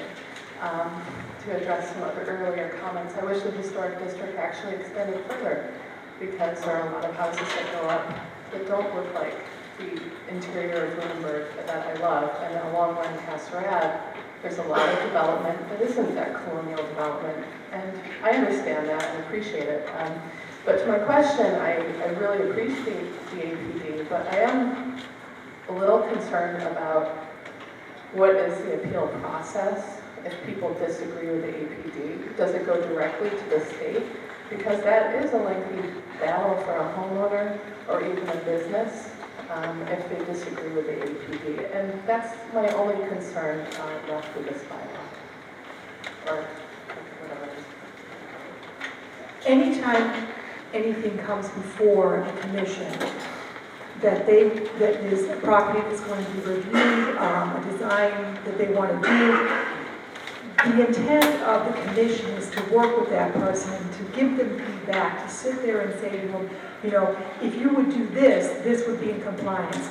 This is where we're at. So that's why they have a pre-review that they can go to that's non-binding, to get an idea, not to waste your time, your money on expensive drawings and everything else, to find out what are we looking for, what do they want, you know, so that you can get a sense of that. Even with, as Dave Rogers said, the elevations, all that sort of stuff, that's what's required when you get a building permit from the building inspector. You have to go forward with plans. You can't just, you don't just sit there and put the thing on a napkin and say, I'm going to go ahead and build a little thing over here and you know, you just sign off on the form. You have to show them, does it, you know, comply with the property? Is it within, you know, the proper elevations and everything else? So we're not asking anything more in this than what you would ask for a building permit. And that's why this is tied to a building permit. Any other type of things don't get into that kind of specifics. I understand that part, but what if somebody disagrees with your recommendation? If they disagree with your recommendations as the APD, what happens? If they don't agree with the recommendations, they're going to get an answer back from the commission to say, this is what we recommend, that, you know, we don't like this design like this, but here is what we do like, this is what we'll work with you, can we go back and forth to come up with something that is a good compromise between the two of us? That's what, it's not like God has spoken and you shall do. It is more like, let's work with this. Because they're not about, you know, they want that look and feel, but they don't want to sit there and totally turn people off and you can't do anything. They want to be able to have that give and take, to be able to have that ability to educate and then to see why they want what they want. I understand the process. I'm just wondering what the appeal process is if you find yourself in an intractable case. So you're speaking to it if both sides are at an impasse. And the applicant says, I want to do this, and the APDC says, no, that we're not going to allow that. That appeal is through court of competent jurisdiction per the general laws. So it would be a lawsuit essentially.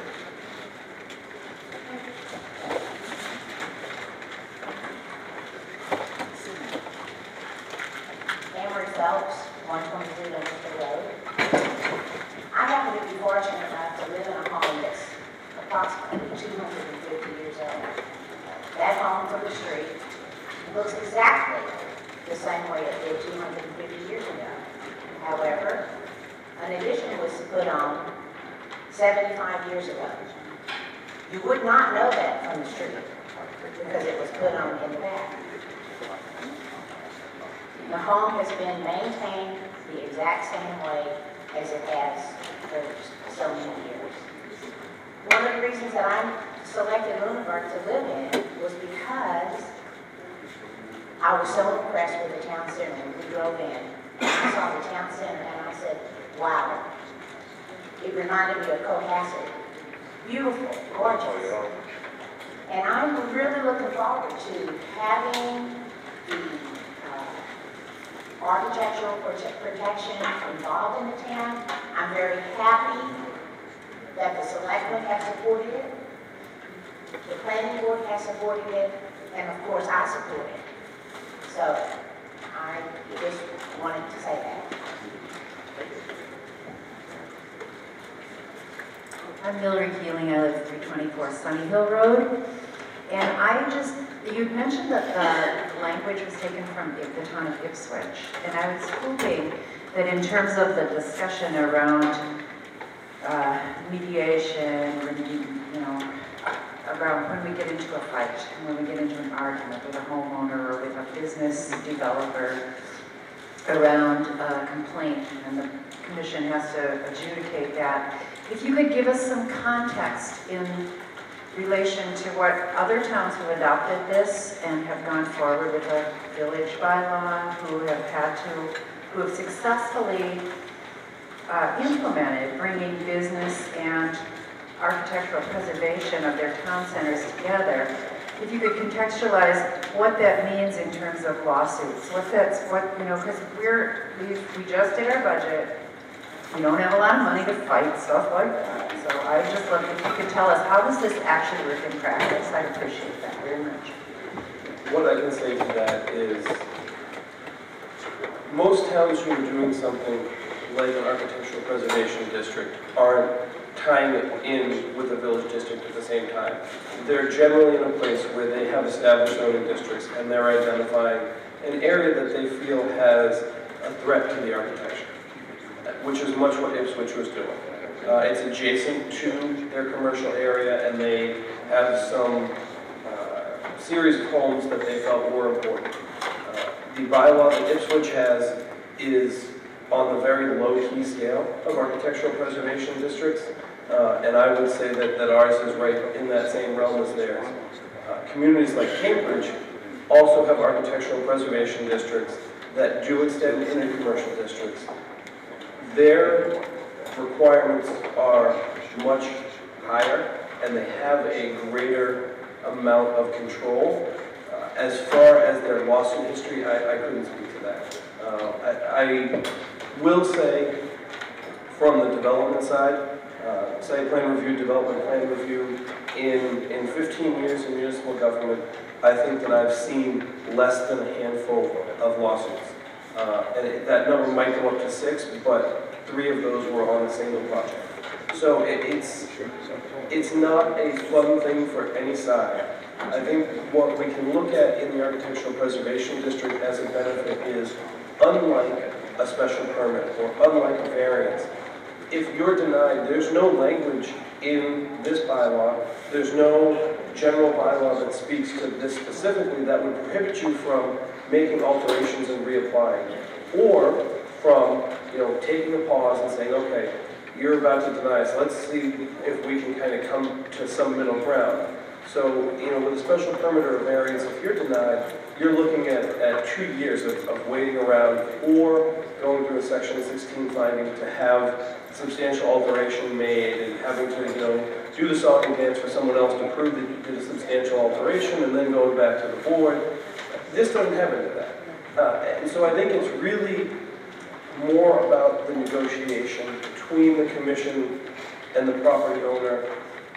Honestly, I think that it's been illustrated that most of the homeowners are already doing these things. So what they're proposing is probably going to move through a process like this pretty quickly.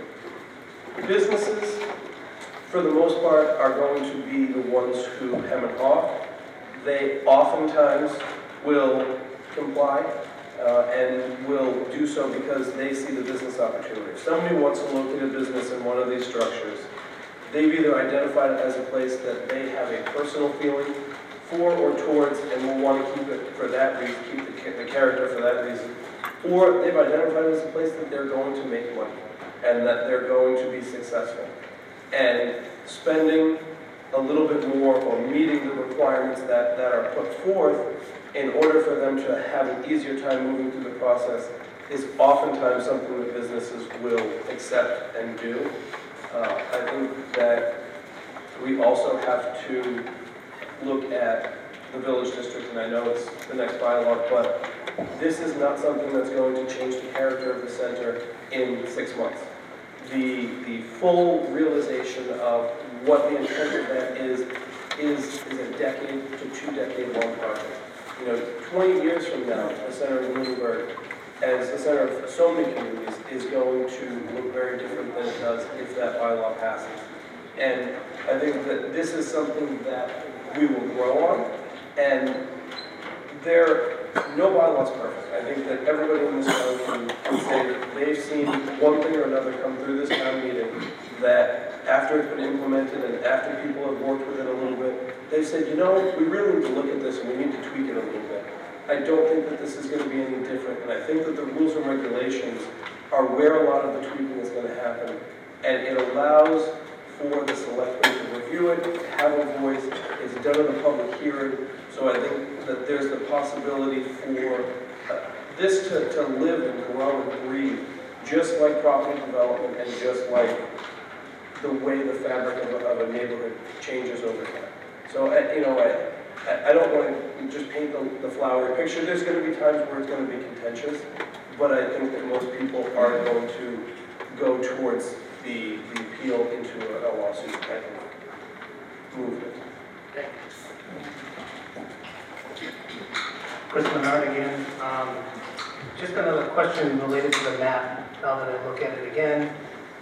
There is several properties that are now added to the Architectural Preservation District. And that was done, as far as I can tell, this morning.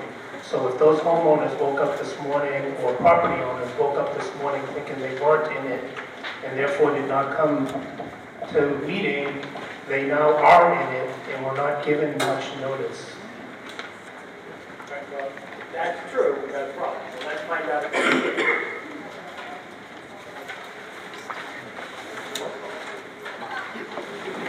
Mr. Moderator, there's two maps that we're talking about, and town council is working on this to extent.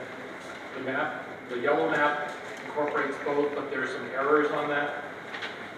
The map that's within the article that we're currently working on, that's the historic district, that was sent out to all people. And then you have the village district, which is the next article.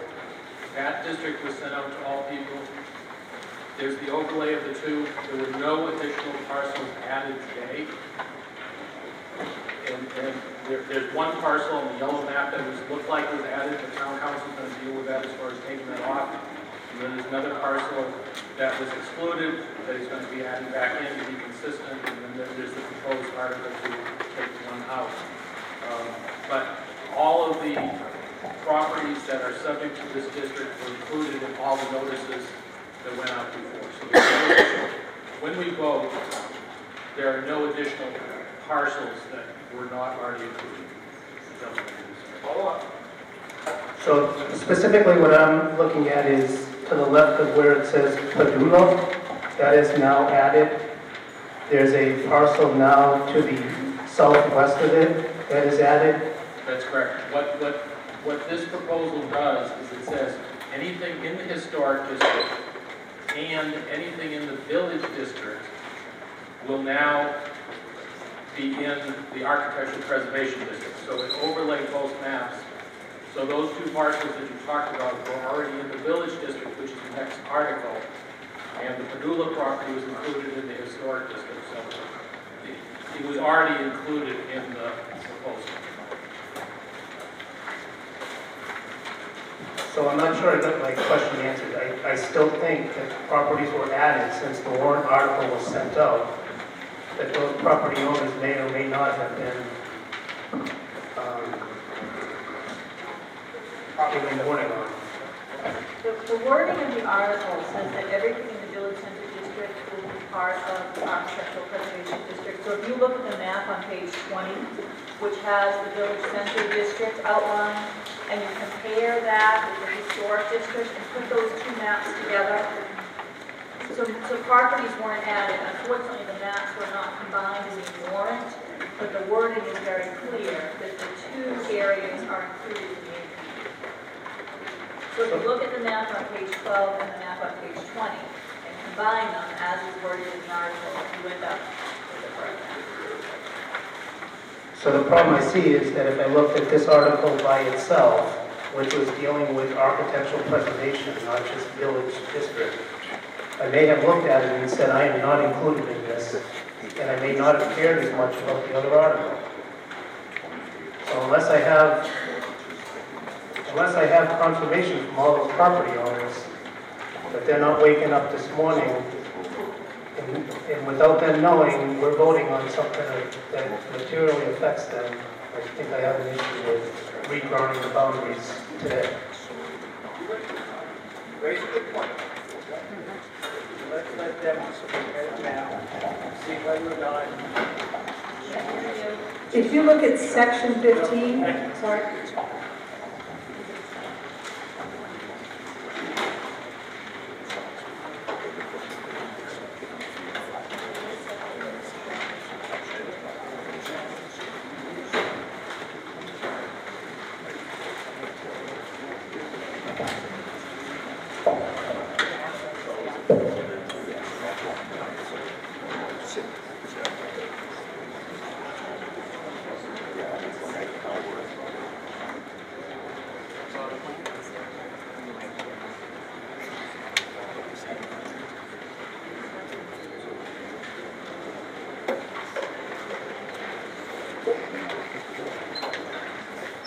What we want to know, what the gentleman asked, is have